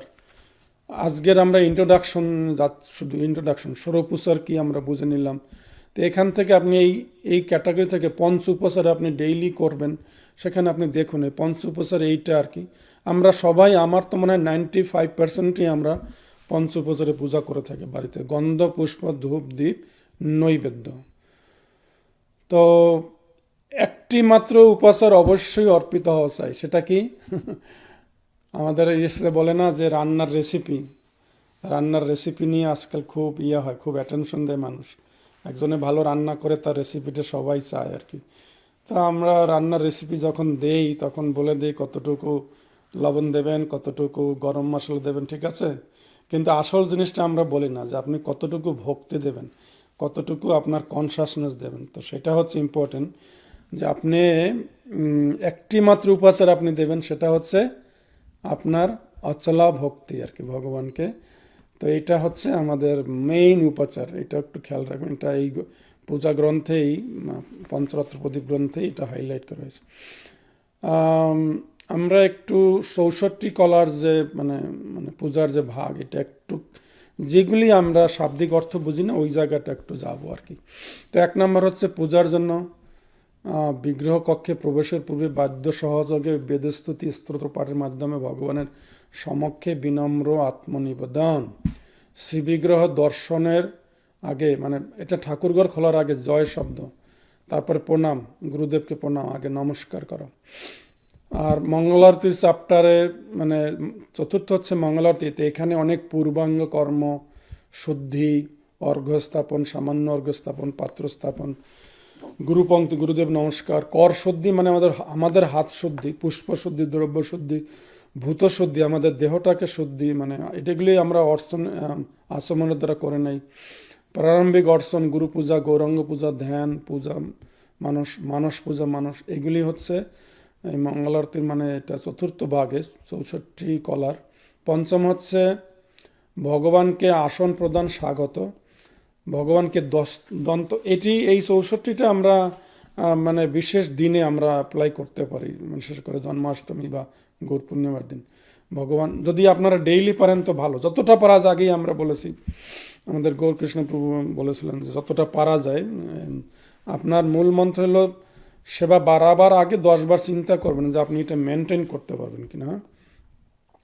তো ভগবানকে আসন প্রদান, স্বাগত করা, দন্তকাষ্ঠ, দন্ত ধাবন, পাদ প্রক্ষালন, ভগবানের অভ্যর্থনা, শ্রদ্ধা জ্ঞাপন স্বরূপ অর্ঘ্য নিবেদন, আচমন, মধুপর্ক। তো পাদুকা মানে সেই আপনার স্নানের জায়গায় পাদুকা নিয়ে যাবেন, মানে বেদি থেকে স্নানের জায়গায়। অঙ্গ মার্জন মানে আপনি তৈল, মানে তৈল দিয়ে, সুগন্ধি তৈল দিয়া, না এটা চন্দন দিয়ে আপনি মানে চন্দনের পেস্ট দিয়ে, অনেক সময় আপনার এখানে সেসমি মানে তিলের মানে পেস্ট দিয়ে অঙ্গ মার্জন করা হয়। অভ্যাঙ্গ বলতে আপনি তেল বা এইকে ভগবানকে তেল মানে স্নানের আগে করলেন। উদ্বর্তন মানে কতটুকু আপনি কিছুটা আবার তুলে নিলেন আর একটা কাপড় দিয়ে আবার একটু মুছে দেওয়া হয় এরকম। তারপর স্নানের ক্ষীর স্নান, দধি স্নান, ঘৃত স্নান, মধু স্নান, শীত, যেগুলো আমরা সাধারণত দেখে থাকি জন্মাষ্টমীর দিনে মন্দিরে। তো স্নানের সময়, স্নানের আগে আসলে আপনার একটু মানে তিলকের গুঁড়া নিয়ে বা লেবু দিয়ে, পিতলের বিগ্রহ থাকলে আপনি, আর যদি আপনার বাড়িতে বিগ্রহ না থাকে তো এইগুলি আপনি নিবেদন করতে পারেন একটা আয়না ধরে। চিত্রপটের, আপনার বাড়িতে চিত্রপটে পূজা করছেন, আয়নার সামনে ধরে তো আপনি এগুলি মানে নিবেদন করবেন, উপর থেকে নিচে বিসর্জন পাত্রে ফেলবেন, ভগবান দেখবেন যে আপনি এগুলি নিবেদন করছেন আর কি। মন্ত্রপুত জল, ভেষজ জল এখানে ব্যবহার করা হয়। অঙ্গবস্ত্র, যেটা বস্ত্র দিয়া মানে গামোচা হয়। বস্ত্র সজ্জা, ভগবানের যে বস্ত্র দেওয়া হয় বিগ্রহ উপর, অধিকাংশই আমরা চিত্রপটে করি। ভগবানকে উপবৃত্ত নিবেদন করা হয়। পুনরাচন, আবার আচমন, গন্ধ মানে চন্দন পেস্ট যেটা দেওয়া হয়। অলঙ্কার সজ্জা, তো গন্ধ আমরা এখানে কিন্তু আমি দেখলাম বইতে, আপনি পুষ্পেও মানে ফুলেও একটু চন্দন লাগিয়ে দেবেন এবং তুলসী পত্রও দেবেন আর কি। অলঙ্কার সজ্জা, বিচিত্র দিব্য পুষ্প নিবেদন, ধূপ নিবেদন, দীপ নিবেদন, দৃষ্টি অপসরণ সংস্কার। এটি বিভিন্ন মন্ত্র এখানে বিভিন্ন উপাদান দেখানো হয়, কারণ অনেক সময় আছে না, আপনার ছেলে থাকলে আপনি একটু ছেলের কপালে একটা কালো টিপ দিয়ে রাখেন যেন ভগবানের প্রতি কারো নজর না পড়ে যায়। সেরকম কিছু জিনিস, সরিষা বা এরকম কিছু দেখানো হয় যাতে মানে চোর ডাকাত এসে, মানে অনেক সময় আছে আমাদের মায়াপুরে এরকম আগে বিগ্রহ ডাকাতি করতে আসতো আর কি, এরকম ব্যাপারটা আর কি। নৈবেদ্য অর্পণ, আপনার বাড়িতে বিভিন্ন জিনিস তৈরি করে ভগবানকে নিবেদন করা। মুখবাস মানে এলাচি বা এরকম ভালো কিছু ভগবানকে দেওয়া, তাম্বুল নিবেদন আমাদের দেশে যেরকম চুন দিয়া হয় ওরকম না আর কি। ভগবানকে তাম্বুল নিবেদন সম্পূর্ণ শাস্ত্রীয় সুগন্ধি দ্রব্য দিয়ে তাম্বুল দেওয়া হয়। দিব্য সজ্জা, তো এই যে আমি এক একটা আইটেম লিখেছি, এটার আবার এক একটা চ্যাপ্টার, এক একটা প্যারাগ্রাফ আছে এই বইটা আর কি। ভগবানের সজ্জাটা শোয়াবার জন্য ভালো মানে ইয়া করা হয়। এটা আমার এখানে আছে ছবিতে, হ্যাঁ, সজ্জাটা আমাদের জগন্নাথ আমরা এখানে সেবা দিই আর কি, শয়ন দিই। তারপরে হচ্ছে কেশ প্রসাধান, ভগবানের চুলে আপনি সুগন্ধি দিতে পারেন। দিব্য বস্ত্র, মুকুটম, এগুলি মুকুট মহোৎসব, এগুলি ভগবানকে সকালে এক মুকুট, সন্ধ্যাবেলা আর এক মুকুট, এরকম দিব্যগন্ধ অনুপ্লবন, কুস্তবাদী বিভূষণ, গলায় হার দেওয়া আর কি ভগবানকে। বিচিত্র দিব্য পুষ্প, মঙ্গলার্থিক, সুগন্ধি পুষ্প দেওয়ার নিয়ম এই বইটা সুন্দর সুন্দর বর্ণনা আছে, কোন ধরনের পুষ্প ভগবানকে দেওয়া যায়, গন্ধযুক্ত পুষ্প ভগবানকে দিতে হয় আর কি। মোদ্দা কথা হলো, আপনি যদি ভগবানকে সঠিকভাবে মানে মন দিয়ে করতে চান, আপনাকে একটু অর্থ ব্যয় করতে হবে। বাড়িতে যদি আপনি ফুলের চাষ না করতে পারেন, যারা ভাড়া বাড়িতে থাকেন আর কি, সেখানে আপনাকে কিনে দিতে হবে আর কি ফুল। তো এগুলি আমি মানে কিছুটা ধাপে ধাপে, কিছুটা আমি নিজেও অনেক হেজিটেশনে ছিলাম যে আমার কি বাজেট কীরকম, এই ফুলকে আমি কিনতে পারবো। আমি হয়তো আগে বাজারে এক ধরনের ফুল বিক্রি হতো যেটা একটু পুরানো, কম দামে, ওইটা কিনতাম। পরে একদিন আমার উপলব্ধি হলো যে এটা তো ভগবানকে খুশি করা যাবে না। তো আমার যত পয়সাই লাগুক, কারণ আমরা তো নিজেদের জন্য অনেক কিছুই কিনি, তো এইখানে আমাদের একটু মানে ভগবানের সেবায় একটু খরচ করতে হয় আর কি। মঙ্গল আরাত্রিক দর্পণ দেখানো, সুখায়ন মণ্ডপ উপগমন উৎসব, এটা হচ্ছে আপনার এটার বর্ণনা এখানে আছে আসলে। আমি আচ্ছা, যেহেতু এদিকে আমাদের আর বেশি সময় নেই, এই 64টা উপাদান এখানে আছে। আমি আমি চলে যাব শেষ জায়গাটা, সেটা হচ্ছে যে অর্চন করার উপকারিতা আর কি। অর্চন করার উপকারিতা কি, এটা একটু ইম্পর্টেন্ট জায়গা। অর্চনের মাধ্যমে সিদ্ধি লাভ করতে পারবেন আপনি, মানে আপনার সাথে ভগবানের একটা সুন্দর কানেকশন তৈরি হবে অর্চন করা। অর্চনের বেনিফিটটা কি, শ্রীকৃষ্ণের প্রীতি বর্ধন করা যাবে। আমরা ভগবানেরকে আমরা তো তুষ্ট করতে চাই, এটা একটা সুন্দর মাধ্যম। শান্তি এবং উৎস, আপনি গৃহে শান্তি চান, আপনার পরিজন নিয়ে আপনি সুখে শান্তি থাকতে চান, এটা একটা উৎসাহ। ছেলেমেয়েরা, তাদেরকে আপনি সেবায় লাগাবেন, তারা উৎসাহ করে। এবং আমি এটা ব্যক্তিগত জীবনেও দেখেছি আর কি। তো হ্যাঁ, ব্যক্তিগত বিষয়টা আমি একটু শেয়ার করতে পারি, যদিও আমি ভয় লাগে শেয়ার করতে, যে এখানে আমার আত্মজ্ঞানী আসে কিনা আর কি, বা নিজেকে আমি জাহির করি কিনা এটা। তো সেটা যদি অপরাধ না নেন, আমি মানে বলছি যে মানে ছেলে মেয়েদেরকে আমরা অনেকেই, মানে আমাদের কাছে অনেকেই প্রশ্ন আসে আর কি, আমাদের ভক্তিবৃক্ষ সেবা মন্দিরে অনেকে আসে যে তোমার ছেলেরাও কলেজে যায়, আমার ছেলেরাও কলেজে যায়, তো আমার ছেলেদের একটু চেষ্টা করে একটু ঠিক করে দেওয়া যায় কিনা। বললাম ঠিক করা মানে বলে এই যে তারা পাঠে আসে না, এই যে প্রোগ্রামে আসে না, তোমার ছেলেরা শিক্ষা ধারণ করে, কিভাবে কি করবো আর কি।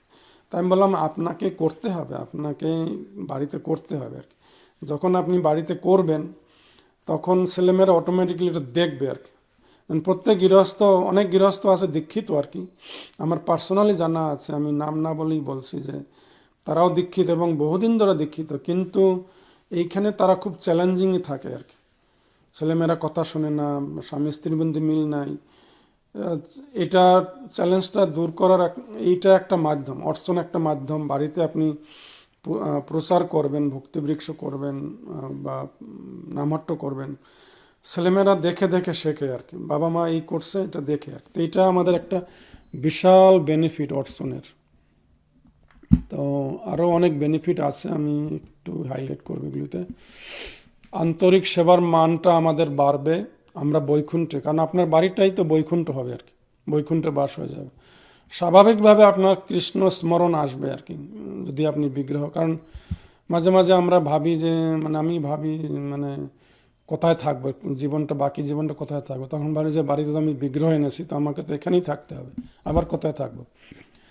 তারপরে দেহ মন ও বুদ্ধির শুদ্ধতা সংরক্ষণ আমরা অর্জন করলে আমাদের এই শুদ্ধতাটা অটোমেটিক্যালি আসবে আর কি। কারণ আপনি আচমন ছাড়া মানে একদিন আমার একটা মানে এখানে হ্যাঁ আসলে ক্লাস দেওয়ার একটা যে আমরা যে ইয়ে করেছি টিটিসি মানে ইসকন টিচার ট্রেনিং কোর্স, ওখানে একটা টিপস দেওয়া আছে ক্লাস দিতে গেলে পার্সোনাল উপলব্ধিটা শেয়ার করতে হবে। তো আমি আবার শেয়ার করছি যে আমি একদিন এরকম জুতা পায়ে দিয়ে আমি মানে আমার ঘর থেকে আমি বাগানের দিকে যাচ্ছিলাম স্যান্ডেল পরে। তো আমার ছেলে কানাই ও আমাকে সংশোধন করলো যে এরকম জুতা স্যান্ডেল পরে দিয়ে ভগবানের সামনে দিয়ে যেতে নাই। তো আমার জিনিসটা আমি খুব সিরিয়াসভাবে নিলাম আর কি, যে আসলে আমাদের এটা সঠিক আর কি, একটা মানে শুদ্ধতা যে আমরা যে বজায় রাখবো, তো এটাকে আমাদের তো বুঝতে হবে। তো এই জন্য এই ক্লাসগুলি খুব ইম্পর্টেন্ট। তো আমি এটা শেয়ার করলাম, মানে পার্সোনাল এক্সপিরিয়েন্সটা শেয়ার করলে অন্যরা উৎসাহিত হয় এটা, এবং এই যে টিচার ট্রেনিং কোর্স এখানে এটা উল্লেখ আছে পার্সোনাল এক্সপিরিয়েন্স শেয়ার করার জন্য। তো এটা আমি করলাম। কাম সংবরণ, আমাদের যে ষড়রিপু আছে তার ভিতরে সবচাইতে মানে কৃষ্ণ ভগবদ্গীতা কি বলেছেন, কাম এস ক্রোধ এস রজগুণ সমুদ্ভব, তারপরে এটাকে বিদ্যমান এটা এইগুলিকে আমাদেরকে শত্রু বলে জানবে আর কি। তো এইটা আমরা মানে আমরা এটা এখানে আমরা অনেকেই মানে সাকসেসফুল হই না, তো কিন্তু বিগ্রহ সেবার মাধ্যমে আমরা এটা সহজভাবে এটা আমরা মানে এটা কন্ট্রোল করা, আমরা নিয়মিত করা, এটা আমরা সাকসেসফুল হতে পারবো। হৃদয়ের সৌন্দর্য বিধান ও অপ্রাকৃত পরম সুখ লাভ, সেটাই তো আমরা চাই, আমাদের হৃদয়ের ভিতরে চিন্ময় সুখ লাভ করতে চাই। তো এই জন্য বিগ্রহ সেবা খুব ইম্পর্টেন্ট। যবন ও মেলস্থদের অত্যাধিক মানে আধ্যাত্মিক জীবনে নিয়ে আসার, ওরা আর যাই হোক দেখুন, এই যে আমি আসলে পুরোটা চ্যাপ্টারটা পড়তে পারি নাই, তো আমি একটা যেটা আমি বুঝতে পারছি সেটা হচ্ছে যে আমরা কিভাবে যবন মেলস্থদের আধ্যাত্মিক জীবনে নিয়ে আসব। তারা তো এইটাতে বিশ্বাসই করে না আর কি, তো তারা আরও চায় যে এটা মন্দির ভাঙিয়ে করে, কিন্তু ইনডাইরেক্টলি আসলে আমাদের প্রচার হয়ে যাচ্ছে আর কি। এই যে সাম্প্রতিককালে বাংলাদেশের মানে রাজনৈতিক পরিবর্তনের ফলে ইসকনের উপরে তারা মানে একটা একটা কলকাঠি নাড়ছিল যে কখন, আমাদেরও ভাবছিলাম যে কখন না কোন মন্দিরে হামলা হয়, কিন্তু দেখা গেল যে অনেক লক্ষ লক্ষ মানুষ নিশ্চয়ই ইসকন সম্বন্ধে গুগলে গিয়ে সার্চ করে মোটামুটি ইনফরমেশন নিয়েছে। এবং আমি বাংলাদেশের একজন প্রখ্যাত সাংবাদিক মাসুদ কামাল, ওনার আমি একটা কোট করেছিলাম, উনি ওই সময়টায় বলছিলেন যে দেখো ইসকন এমন একটা ছোট জিনিস না যে ফু দিলেই এটা উড়ে যাবে আর কি। উনি নিশ্চয়ই স্টাডি করে এসছেন আর কি। তো এইভাবে আমাদের মানে সত্যিকারের বিগ্রহ সেবা আমরা করতে পারলে, যেমন আমাদের কৃষ্ণদাস প্রভু, ওনার এলাকায় আমি দেখেছি, এলাকার মানুষ ওখানে আগে তার এলাকায় আওয়ামী লীগের একজন এমপি ছিল, উনি কি জানি মায়া চৌধুরী, মোফাজ্জল মায়া এরকম, ঢাকাতে। উনি কৃষ্ণদাস প্রভুকে নিয়ে তার বাড়িতে, এখন থেকে ধরুন 30 বছর আগের কথা, আমরা তার সেই প্রোগ্রাম গিয়েছিলাম, উপরের ছাদে পুরা প্যান্ডেল করে দিয়েছে, তোমরা সাধুরা তোমরা আজকের তোমাদের মতো ধর্মের মতো প্রোগ্রাম করো, আমরা দেখবো তোমরা কি করো আর। কৃষ্ণদাস প্রভু এমন একজন মানে ইতিহাস বাংলাদেশের সৃষ্টি করেছেন যে মেলেচ্ছ জবনদের মাঝেও তিনি এইভাবে, তারা শুধু আগ্রহ মানে তারা যদি একটু মানে ধর্মনিরপেক্ষ হয়, তারা নিশ্চয়ই আমাদের কার্যকলাপ নিয়ে অধ্যয়ন করবেন এবং পড়বেন, এবং এটা ইনডাইরেক্টলি প্রচার আর কি। আমাদের প্রত্যক্ষ উৎসাহ লাভ করা যাবে, সর্ববেদ অধ্যয়ন করা যাবে, দারিদ্র্য থেকে মুক্তি। হ্যাঁ, এইটা অনেক ভক্তর উপলব্ধি। আমি এই ক্লাসের শেষ ক্লাসে আমি অন্য ভক্ত থেকে শুনবো আর কি, যে বিগ্রহ সেবায় আপনি কিভাবে বেনিফিটেড হয়েছেন। পৃথক প্রচেষ্টা ছাড়াই মুক্তি লাভ, মানে ভগবত ধামে যাওয়ার জন্য আমাদের অন্য কোনো প্রচেষ্টাই দরকার পড়ে না, শুধুমাত্র বিগ্রহ সেবা দিয়ে আমরা ভগবত ধাম যেতে পারি। অপ্রত্যক্ষ মুক্তি আমি একটু বিশ্লেষণ করতে পারবো না, একটু মনে নেই আমার। সেবিত বিগ্রহ দর্শনে স্পর্শে পারমার্থিক দেহ লাভ হয়। তো আমি কয়েকটা শ্লোক শ্রীমদ্ ভাগবতমে ভগবান শ্রীকৃষ্ণ উদ্ধবের প্রশ্নের উত্তরে এই 11 স্কন্ধের 27 অধ্যায়ে এই বিগ্রহ অর্চনের বিষয়ে প্রশ্ন করেছেন উদ্ধব, এবং সেটা ভগবান শ্রীকৃষ্ণ উত্তর দিয়েছেন। সেখান থেকে আমি 3-4টা শ্লোক নিয়েছি, আমি একটু অনুবাদটা আপনাদের পড়ে আজকের ক্লাসটা সমাপ্তি করব। ভক্তের উচিত সুন্দর উদ্যান সমন্বিত পূর্ণাঙ্গ মন্দির দৃঢ়ভাবে নির্মাণ করে তাতে আমার বিগ্রহ প্রতিষ্ঠা করা। এই উদ্যানগুলোকে, উদ্যান মানে আপনার ফুলের বাগান, আপনার মন্দির যেখানে প্রতিষ্ঠা করবেন সেখানে ফুলের বাগান থাকবে, অর্থাৎ আপনার বাড়িতে আপনি মন্দির প্রতিষ্ঠা করবেন, আপনার বাড়িতে ফুলের বাগান থাকবে। আলাদা আলাদাভাবে নিয়মিত প্রাত্যহিক পূজার জন্য বিগ্রহ নিয়ে বিশেষ শোভাযাত্রা, যেটা আমরা মায়াপুরে দেখি, পবিত্র তিথি উদযাপনের জন্য যাতে ফুল পাওয়া যায় তার জন্য নির্দিষ্ট রাখতে হবে। যে ব্যক্তি শিববিগ্রহের নিয়মিত প্রাত্যহিক পূজা এবং শ্লোক 51 এবং বিশেষ উৎসব যাতে চিরকাল চলতে থাকে তার জন্য ভূমি, বাজার, শহর, গ্রাম উপহার রূপে অর্পণ করেন, যেটা আমাদের জমিদাররা করেছেন বা করছেন, সে আমার সমান ঐশ্বর্য লাভ করে। তাহলে এখানেই দেখেন, আপনার ভগবানের সেবায় একটু ব্যয় করলে ভগবান কি বলছেন, সে আমার সমান ঐশ্বর্য লাভ করে আর কি। আপনারা জানেন যে সেই যে সুদামা বিপ্রকে ভগবান কি পরিমাণ আশীর্বাদ দিয়েছিলেন না, সামান্য চালের খুদ দিয়ে ভগবানকে একটু তুষ্ট করে তিনি কি পরিমাণ ঐশ্বর্য পেয়েছিলেন। বিগ্রহ প্রতিষ্ঠা করলে সারা বিশ্বে রাজা হতে পারে, ভগবানের মন্দির নির্মাণ করলে ত্রিভুবনের শাসক হতে পারে, বিগ্রহের সেবা পূজা করলে সে ব্রহ্মলোকে গমন করে, আর যে ব্যক্তি এই 3টি কার্যই সম্পাদন করে সে আমার নিজের মতো দিব্য রূপ লাভ করে। কিন্তু যে সকাম কর্মের ফল আকাঙ্ক্ষা রহিত হয়ে কেবলই ভগবত সেবায় নিযুক্ত হয় সে আমাকেই লাভ করে। তো ভগবানকে লাভ করা মানে ভগবত ধামে ফিরে যাওয়া। আমার দ্বারা বর্ণিত পদ্ধতিতে যে আমার অর্চনা করবে অবশেষে সে আমার প্রতি শুদ্ধ ভক্তিযোগ লাভ করবে।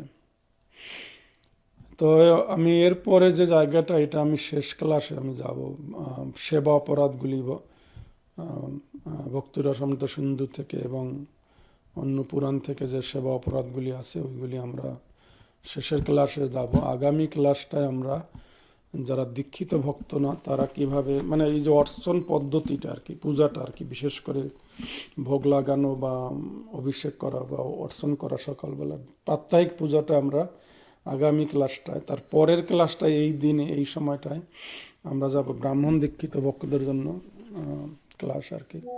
আর শেষের ক্লাসটা আমরা যাব অপরাধগুলি নিয়ে আমরা আলোচনা করব। তো আমি আজকের এখানেই ক্ষান্ত দিচ্ছি, আমি প্রশ্ন উত্তর পর্বে যাব এরপরে। হরে কৃষ্ণ কৃষ্ণ কৃষ্ণ হরে হরে, হরে রাম রাম রাম হরে হরে। পূজেশ্বরী মাতাজি। হরে কৃষ্ণ প্রভু, প্রণাম। অচিন্ত শ্যাম প্রভু, প্রভু আনমিউট করেন, আনমিউট। আচ্ছা ঠিক আছে। হরে কৃষ্ণ, দণ্ডবত প্রণাম। না, আমি এই যে একটু আগে আপনি পড়লেন ওখানে একটা কথায় আমি প্রশ্ন রাখতে চাই, সেটা হচ্ছে যে বিগ্রহ পূজা করে আমরা ব্রহ্মলোকে যেতে পারি, এই কথাটা লিখলো কেন? ইজিলি ব্রহ্মলোকে যাওয়াও তো অনেক অনেক বেনিফিট, কিন্তু ভক্তরা তো ব্রহ্মলোকে যাওয়ার জন্য কর্ম করেন। হ্যাঁ চায় না, কিন্তু সেখানে দেখেন ব্রহ্মলোক যখন মানে মানে বিপর্যয় হয়, প্রলয় হয়, ব্রহ্মলোক ধ্বংস হয় না আর কি। হ্যাঁ, এটা তো চিন্ময় লোক। হ্যাঁ, এটা কারো জন্য তো এটাও তো দরকার। আমরা এই দামোদর মাসে কেন বলছি যে মানে গুরু মহারাজ বলেছেন আর কি, ভক্তরা প্রশ্ন করেছে যে দামোদর মাসে নিরামিষ ভোজি হতে হবে, প্রসাদ ভোজি হতে হবে, তো এটা কেন বলা হয়েছে? তো গুরু মহারাজ বলেছেন যে আমাদের ভক্তরা হলো রেগুলার কাস্টমার, আপনি রেগুলার কাস্টমার, কিন্তু শাস্ত্রে কিছু কিছু জিনিস আছে যারা রেগুলার কাস্টমার, যারা মাছ মাংস খান সারা বছর, তাদের জন্য তো কিছু জায়গা রাখতে হবে। তো তারা উৎসাহিত হবে যে ঠিক আছে ব্রহ্মলোকে তো যাওয়া যাবে, আসলে তারা তো ওই পর্যায়ের উপলব্ধি হবে না আর কি। ঠিক আছে, থ্যাংক ইউ। হরে কৃষ্ণ। আমার একটা কুইক প্রশ্ন এই প্রসঙ্গে, আমি একটু আউট অফ লাইন বলছি। আমি শুনেছিলাম যে ওখান থেকে you can transfer to Vaikuntha and higher up from Brahmaloka, you don't have to come back. মানে আবার কি আসতে হবে, না ওখান থেকেই আমরা আরো ঊর্ধ্বে যেতে পারবো? আমাদের যে আংশিক প্রলয়টা হয়, তা আংশিক প্রলয়ের আবার দুইটা আছে ভাগ। আমার এই বিষয়ে সর্বমিত্রপুর বলতে পারেন। একটা হচ্ছে বিভিন্ন মনুর যখন পরিবর্তন হয়, এক একটা মনু 14টি সহস্র যুগ তারা শাসন করেন। আর ব্রহ্মার জীবনকালে 71 মানে মনু আসেন আর কি।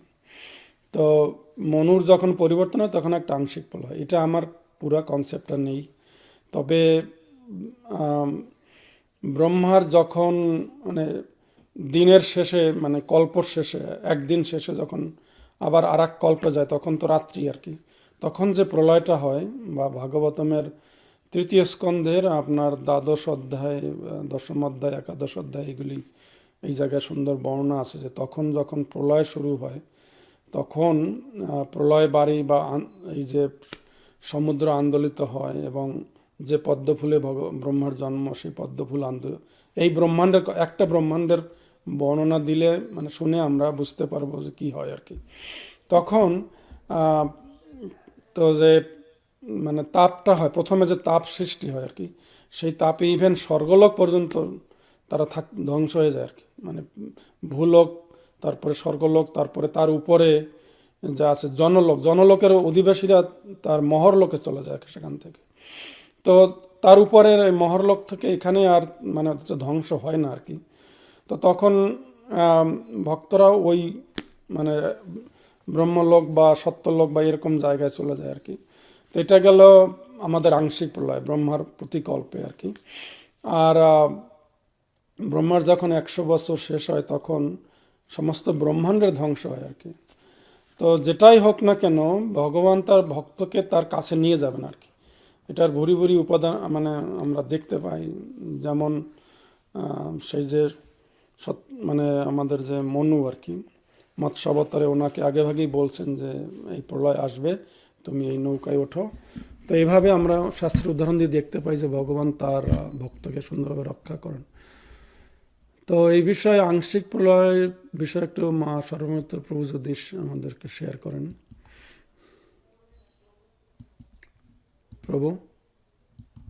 কৃষ্ণ হরিবল হরিবল, ধন্যবাদ, প্রণাম সবাইকে। ধন্যবাদ।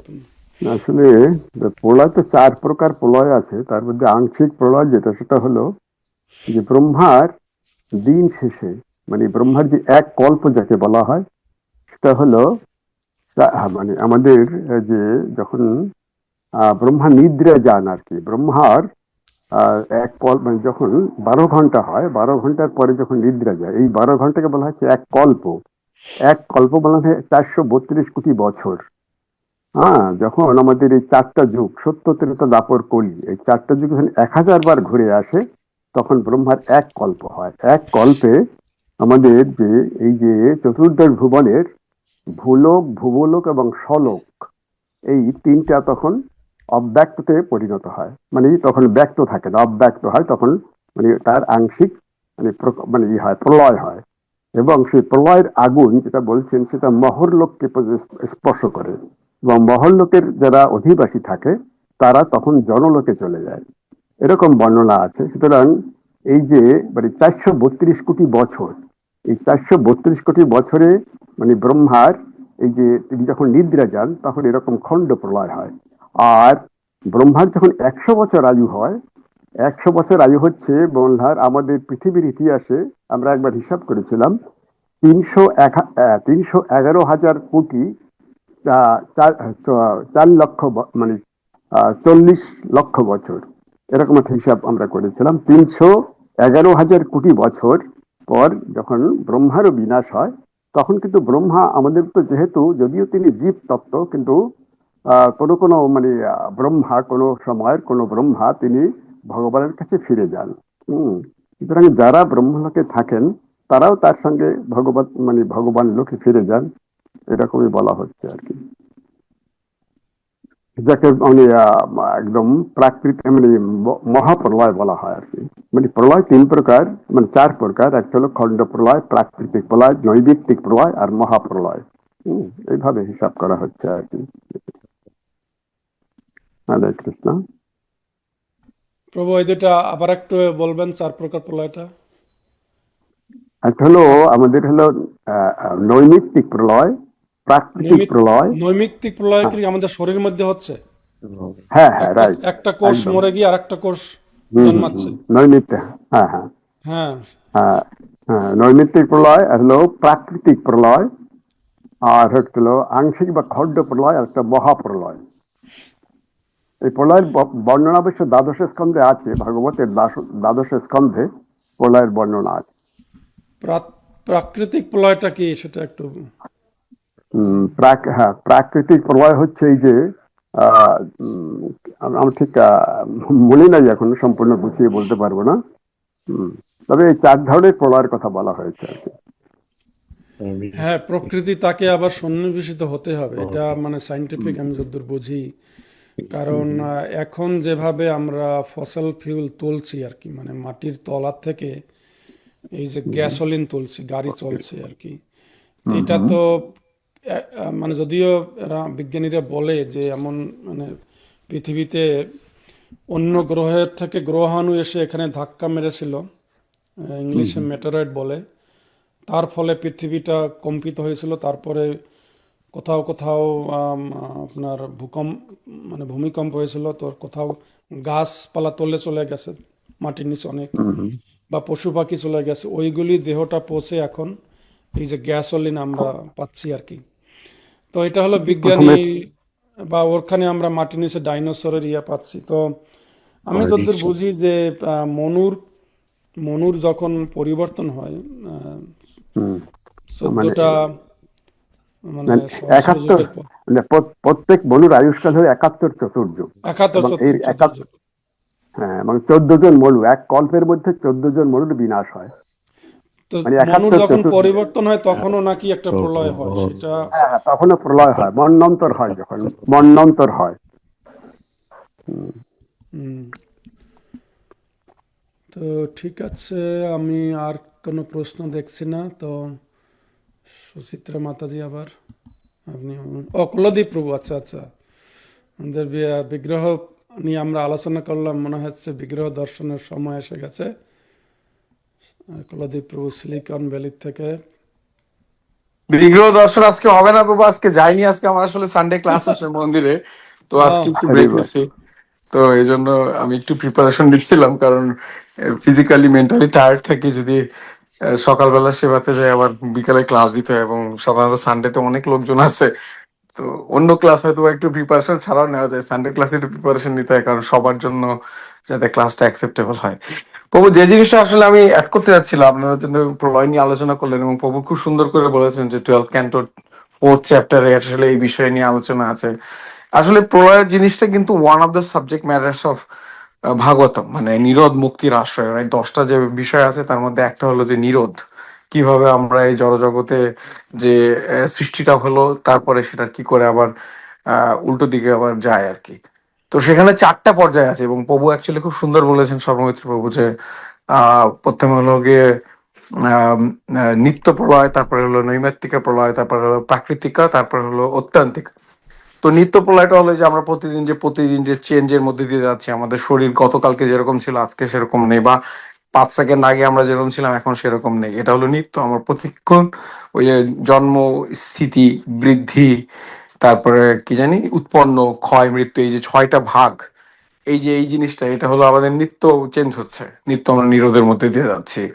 তারপরে হচ্ছে আপনার প্রভু যেটা বললাম নৈবেত্তিকা, সেটা হলো এই যে ভগবান ব্রহ্মার প্রতিদিনে যে একটা পার্শিয়াল ক্যাটাক্লিজম হয়, যেখানে মহরলোকের নিচ থেকে সমস্ত লোক, মানে স্বরলোক পর্যন্ত সমস্ত যে 10টা লোক আছে সেগুলো ধ্বংসপ্রাপ্ত হয়ে যায়, এবং ইভেন সেই প্রলয়ের যে আঁচটা, আগুনের আঁচটা, সেটা মহরলোক পর্যন্ত যায়। তখন মহরলোকের ঋষিরা তারা জনলোকে চলে যায়। বৃহৎ ভাগবতামৃতেতে এটার অ্যাকচুয়ালি ব্যাখ্যা আছে যে কিভাবে আসলে এটা হয়।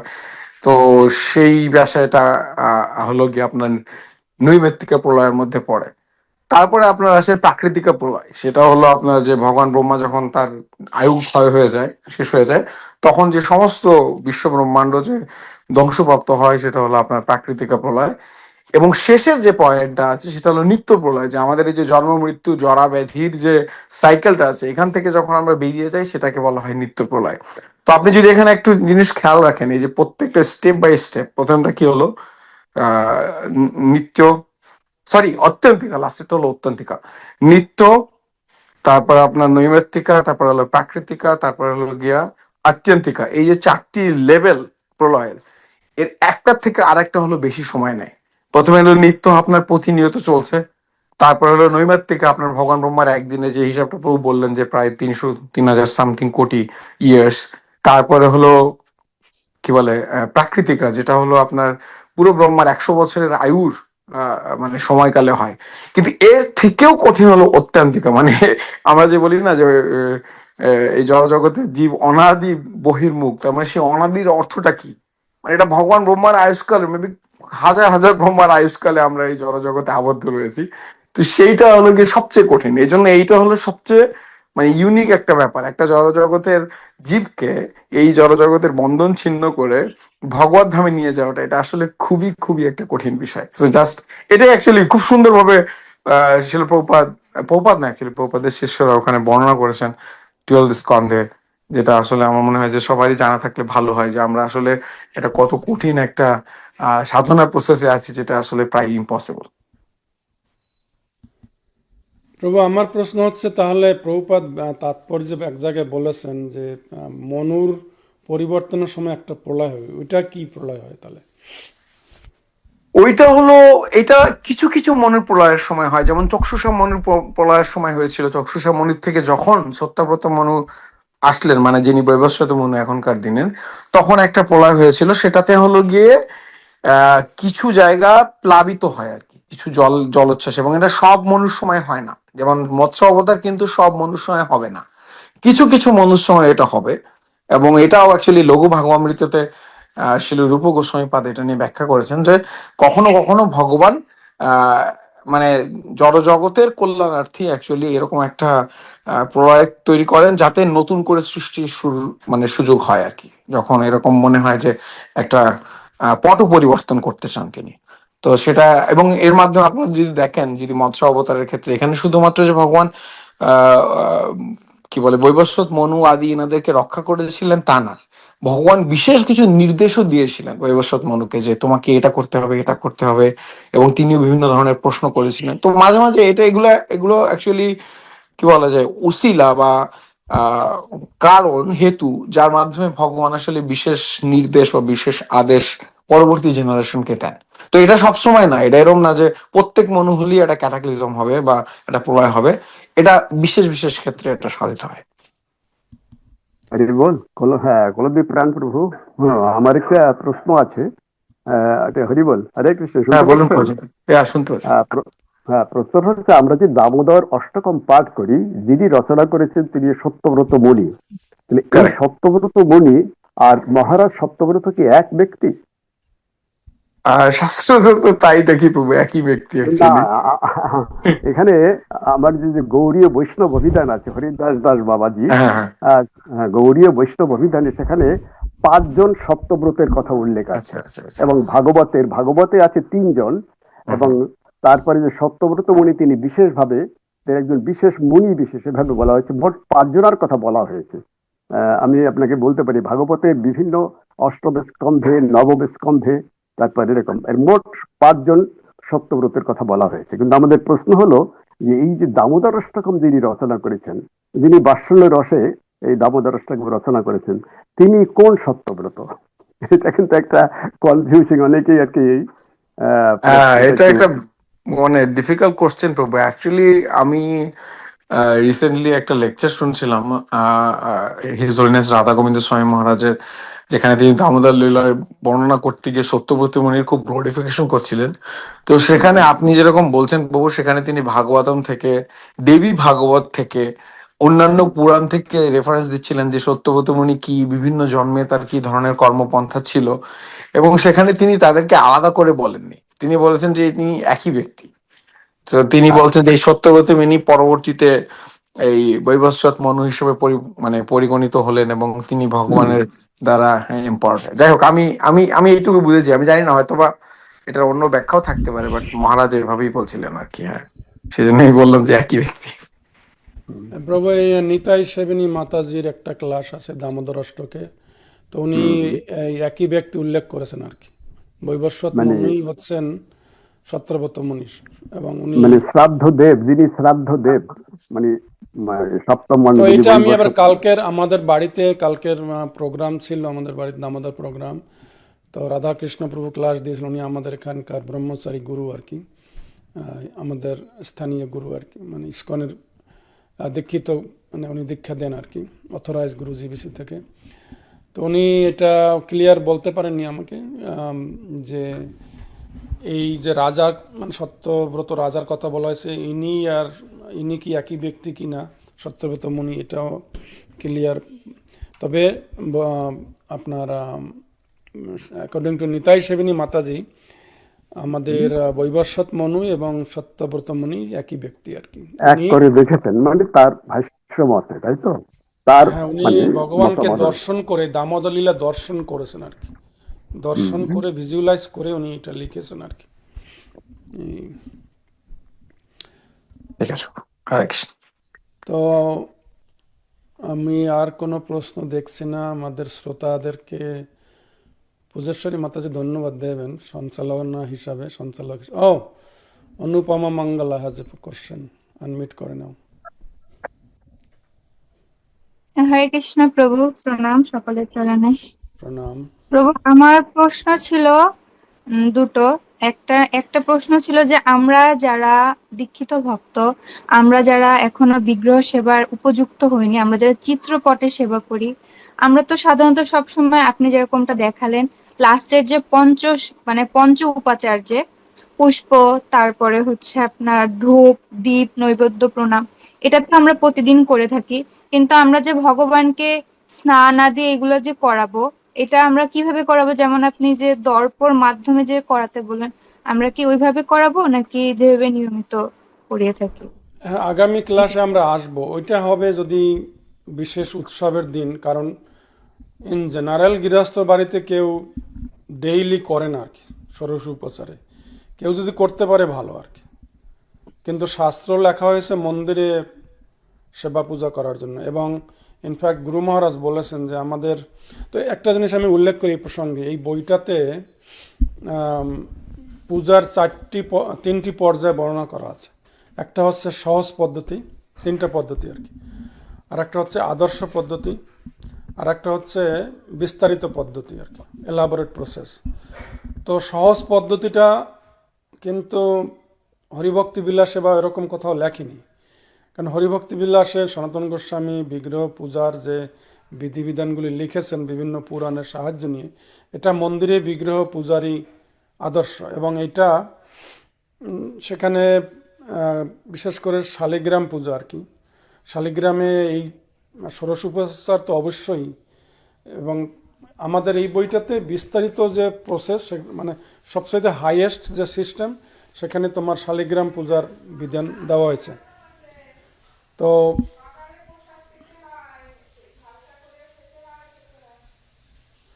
তো দ্বিতীয় পদ্ধতিটা হচ্ছে আদর্শ পদ্ধতি, যেটা আমাদের বিভিন্ন মন্দিরে।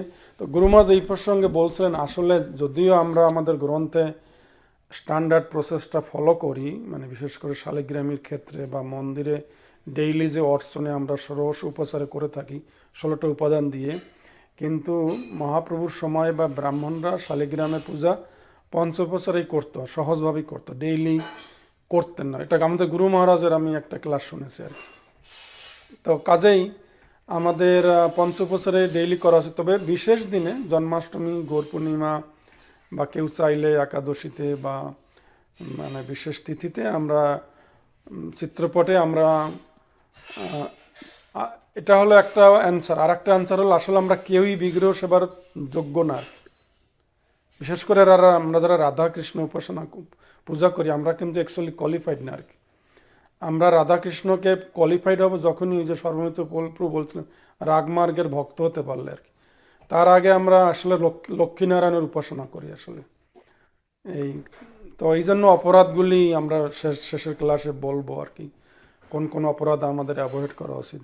তো হ্যাঁ, তুমি চাইলে চিত্রপটের সামনে, যেমন জগন্নাথকে তো সাধারণত স্নান করানো হয় না, জগন্নাথের সামনে তোমার আয়না ধরে, মানে জগন্নাথের যেদিন স্নানযাত্রার দিনটা হচ্ছে জগন্নাথের আবির্ভাব আর কি, ইন্দ্রদ্যুম্ন মহারাজের কাছে আর কি। তো মন্দিরে জগন্নাথের স্নান করানো হয় না সাধারণত, কারণ রংটা দেওয়া হয় ন্যাচারাল কালার আর কি, ওটা সহজে হয়ে যেতে পারে। এই জন্য আয়না ধরে মাঝখানে চিত্রপট থাকবে এখানে, আর এখানে তোমার আয়নার মাঝখানে তুমি এক একটা এরকম মানে শঙ্খের জলে নিয়ে দুধ দধি বা যা কিছু আছে, ঘৃত মধু এরকম পঞ্চামৃত এগুলি ওখানে ছাড়তে পারো, নিচে বিসর্জন পত্র যাবে, ভগবান দেখবে যে তাকে স্নান হচ্ছে আর কি। এটা এই বইতেও আছে এই বিধানটা। তোমার দ্বিতীয় প্রশ্ন? আর প্রভু, আমার দ্বিতীয় প্রশ্নটা আমি একটু নিজে কনফিউশনে আছি। সেটা হলো, আমাদের এখানে অনেক ভক্তদের দেখি যে তারা 3টা আচমন পাত্র ব্যবহার করে। একটা হচ্ছে ভগবানের, একটা গুরুদেবের, আর একটা হচ্ছে আমাদের নিজস্ব। এখন এটা কতটা যুক্তিসঙ্গত প্রভু? আমরাও 3টা করি, একটা তুলসী মহারানীর জন্য করি আলাদা করে, আর একটা আমাদের নিজেদের আচমনের জন্য, আর একটা আমরা ভগবানের জন্য আর কি। কিন্তু 3টাতেই এই সামান্য অর্ঘের জল যাবে আর কি। সামান্য অর্ঘ বলতে গঙ্গা আহ্বান করে গঙ্গা জল 3টাতেই যাবে আর কি। এই তো শুধু যেটা আমি ব্যতিক্রম যেটা বলছি, অনেকে ব্যতিক্রম করেন, এটা আমি কোথাও জানা নাই আমার, কেউ জানলে বলতে পারেন, যে ওখানে দেখছি যে তুলসী পাতা দেয়। এটা ভগবানের আচমনটা দেওয়া যেতে পারে, কিন্তু আমাদের আচমনে তো দেওয়ার দরকার নেই আর কি। সুচারু শ্যাম প্রভু। হরে কৃষ্ণ। আহ খুবই ইনফরমেটিভ ক্লাস।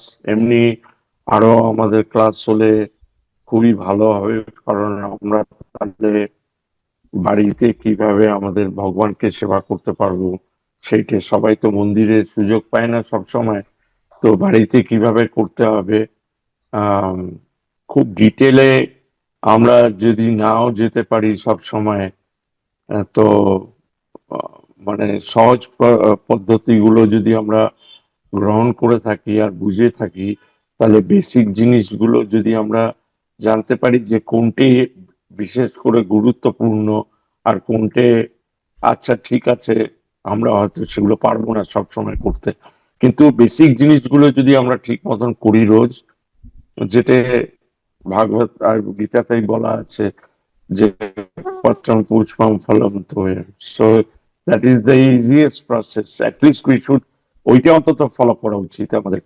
যাই হোক, এখন যেহেতু আমি একটু ইনভলভড আছি ঠাকুর সেবা করার, জগন্নাথ সেবা করার, তো আমার প্রশ্নটা হলো এখানে প্রভু যে আমাদের রাধা কালাচাঁদের ফটোটা, মানে ইটস ওই এই জাস্ট ফটোগ্রাফ আর কি, হ্যাঁ, তো ওটা বাঁধানো ফটোগ্রাফ একটা কালাচাঁদজি, আর এদিকে আমাদের গৌরনীতাই আছে বিগ্রহ, একেবারে জাগ্রত বিগ্রহ, আর ওইদিকে জগন্নাথ বলদেব সুভদ্রা রানী আছেন।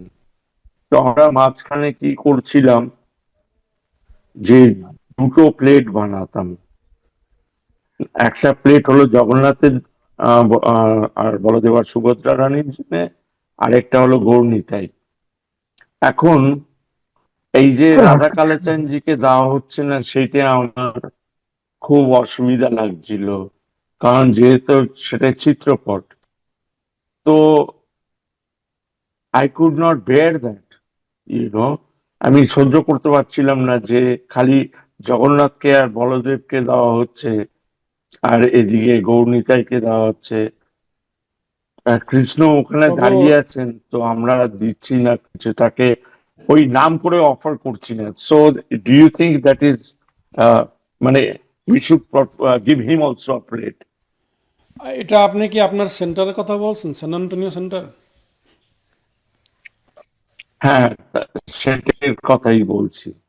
তো সেন্টারের যদি যেখানে বেদিটা সেখানে যদি রাধা কৃষ্ণ চিত্রপট রাখা হয়, যদি না রাখা হয় আর আলাদা কথা, যদি চিত্রপট রাখা হয় সেবা পূজার জন্য, সেখানে আপনাকে অবশ্যই দিতে হবে সবগুলি, আরতি, ধূপ দ্বীপ বা যা কিছু। আচ্ছা। তা না হলে আমরা তো মানসিক জিবিসি হ্যাঁ, জিবিসি এই বিষয়ে খুবই স্ট্রং। আমাদের মন্দিরে আমাদের পাপাহারি প্রভু জগন্নাথ বিগ্রহ নিজ হাতে তৈরি করেছে, তো মন্দিরের একটা আলাদা রুমে রেখেছে, ওখানে একবার দুইবার ভোগ হয়, কিন্তু জিবিসি থেকে নোটিশ পাঠিয়েছে যে মন্দিরের মধ্যে কোনো বিগ্রহ রাখলে মন্দিরের মূল বিগ্রহকে যেভাবে সেবা দেওয়া হয় অন্য বিগ্রহকেও একইভাবে সেবা দিতে হবে আর কি, আদারওয়াইজ বিগ্রহ রাখা যাবে না আর কি। তো এই বিষয়ে জিবিসি খুব স্ট্রং আর কি। হ্যাঁ, আমার মনে হয় এটা খুব, হ্যাঁ, ইটস আ খুবই ফেভারেবল ডিসকাশন, কারণ এইটে আমাদের মেনে চলতে হবে। ওখানে চিত্রপট থাকলেও আমাদের সব এক্স্যাক্টলি সেম ওয়েতে যে মূর্তি আছে, হ্যাঁ, তাদের যেমনি হবে কাঠের মূর্তি, ব্রহ্মা, দানু ব্রহ্মা, আবার এদিকে কপার বা আম, আহ,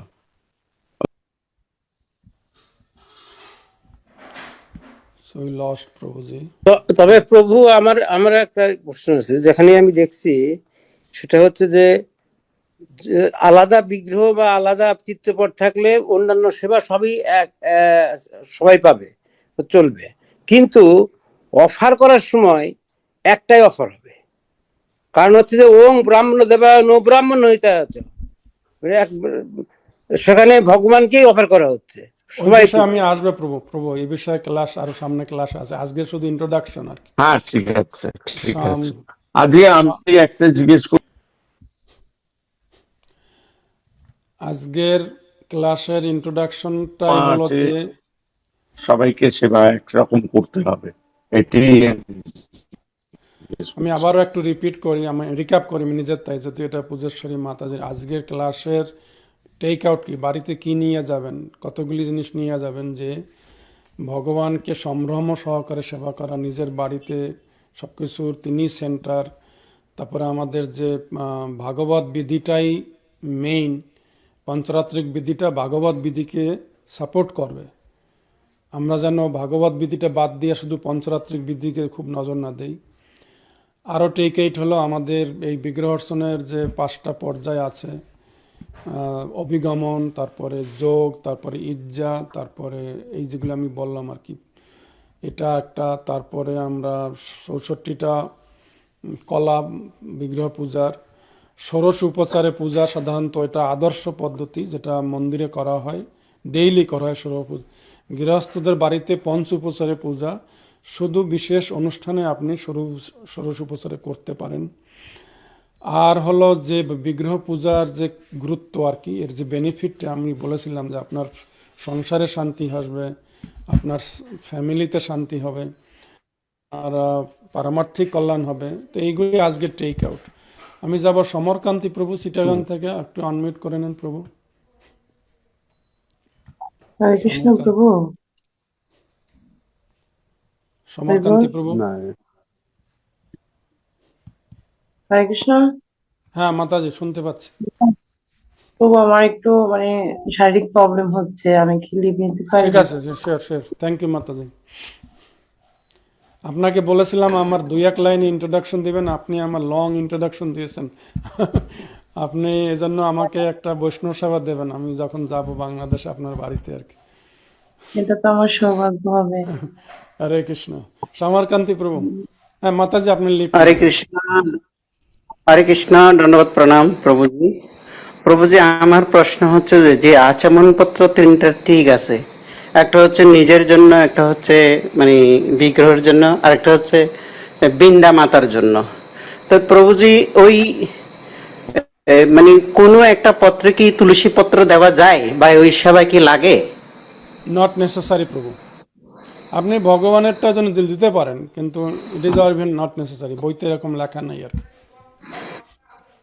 গঙ্গা আহ্বান করবেন সামান্য অর্ঘে, সেটা আমি শেয়ার করছিলাম আপনাদের সাথে। সামান্য অর্ঘটা আপনার একটা কলসিতে থাকবে আর কি, সেই জলটা। হ্যাঁ, ওখানে তো ওই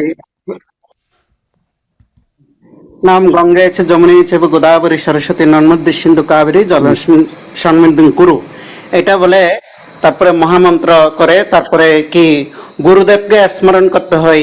এটা তো ওই যে নামহট্ট বইতে এটা আছে প্রভু, যখন মানে আচমন করার জল শুদ্ধিকরণ সময়। হ্যাঁ প্রভু, আচ্ছা ওইটা আপনি ফলো করতে পারেন, কিন্তু আমি তো এটা এটা যেহেতু জিবিসি থেকে এসছে এই বইটা পঞ্চরাজ্য সংগ্রহ করবেন। তো আবারও বলছি, এই যে আমার এখানে যে কলসটা, এটা হচ্ছে সামান্য অর্ঘ্য সেটা স্থাপন করা আর কি। এটা হলো অভিগমনের পর্যায়ে পড়ে, পূজার আগের যে প্রিপারেশন আর কি। তো এখান থেকেই আমি গঙ্গাজল নিয়ে আমার একটা আচমনপত্র, এখানে আমাদের ব্যক্তিগত একটা ভগবানের আমি, আর আমাদের আর একটা আছে তুলসীর আর একটা বেদিতে, ওখানে আর একটা আচমনপত্র আছে। তো এই জিনিসটা আমরা যদি বুঝতে পারি আর কি। তো আপনি এই ক্লাসটা প্রভু আমরা আগামী দিন করব, আগামী ক্লাসটা এটা হবে আর কি, যারা দীক্ষিত হন নাই, যেহেতু আপনি দীক্ষিত হন নাই, তো আপনার জন্য এই ক্লাসটা সর্বতারক প্রভু। নেক্সট। আচ্ছা আচ্ছা, থ্যাংক ইউ প্রভু, সর্বতারক প্রভু। থ্যাংক ইউ প্রভু, অনেক ভালো লাগতেছে। আমি আজকে আপনার এই ক্লাসের জন্য আমি অফিস থেকে ছুটি নিয়েছি প্রভু। আমি এই ক্লাসটা খুব গুরুত্ব বলে মনে করছি প্রভু এটা, কারণ আমি এই ক্লাসটা আমি কখনো পাই নাই, শুনি নাই। মানে আমি আমার মালিককে বলছি প্রভু আমাকে সন্ধ্যা 6টায় আমাকে ছেড়ে দিতে হবে, আমার একটা ক্লাস আছে। বলে আচ্ছা ঠিক আছে, অসুবিধা নেই। থ্যাংক ইউ আমি প্রভু, তো অসংখ্য ধন্যবাদ। হরে কৃষ্ণ, দণ্ডবত প্রণাম। প্রথম দিকে আমি ভাবলাম যে পার্টিসিপেন্টস কম, তো আমি ভাবলাম যে আমি হয়তো যোগ্য না এই বিষয়ে, তো ভক্তদের আগ্রহ নেই। তো দেখছি যে এখন একজনের আগ্রহ আমি আমার শুনে খুবই ভালো লাগলো যে আচ্ছা, আমি মিমি মাতাজির কাছে যাবো। মিমি মন্ডল মাতাজি আনমিউট করুন। হরে কৃষ্ণ প্রভু, প্রণাম আপনার চরণে। প্রভু, আপনি যখন তিলক নিয়ে আলোচনা করছিলেন, আসলে এটি আমার ব্যক্তিগত মতামত, কারণ ভক্তি জীবনে আমি খুবই তুচ্ছ। আমরা এই যে তিলক ধারণ করি, আপনি বলছিলেন যে উপরের যে দুটি থাকে ওটি ভগবানের পা, আর নিচের যে পাতার মতো জায়গাটা ওটা তুলসী মহারানী। এই যে তিলকটা আসলে প্রকৃতপক্ষে কি? এটি কি কোনো মাটি নাকি অন্য কিছু? আর ভগবান কেন তার কপালে ধারণ করেন? আমরা তো রাধা মায়ের কপালে দেখি না। তো এটা আমার মায়েরও প্রশ্ন ছিল যে এই তিলকটা আসলে কি? ঊর্ধ্বপুণ্ড তিলক, এটাই আমি আপনাকে একটু মিউট করি।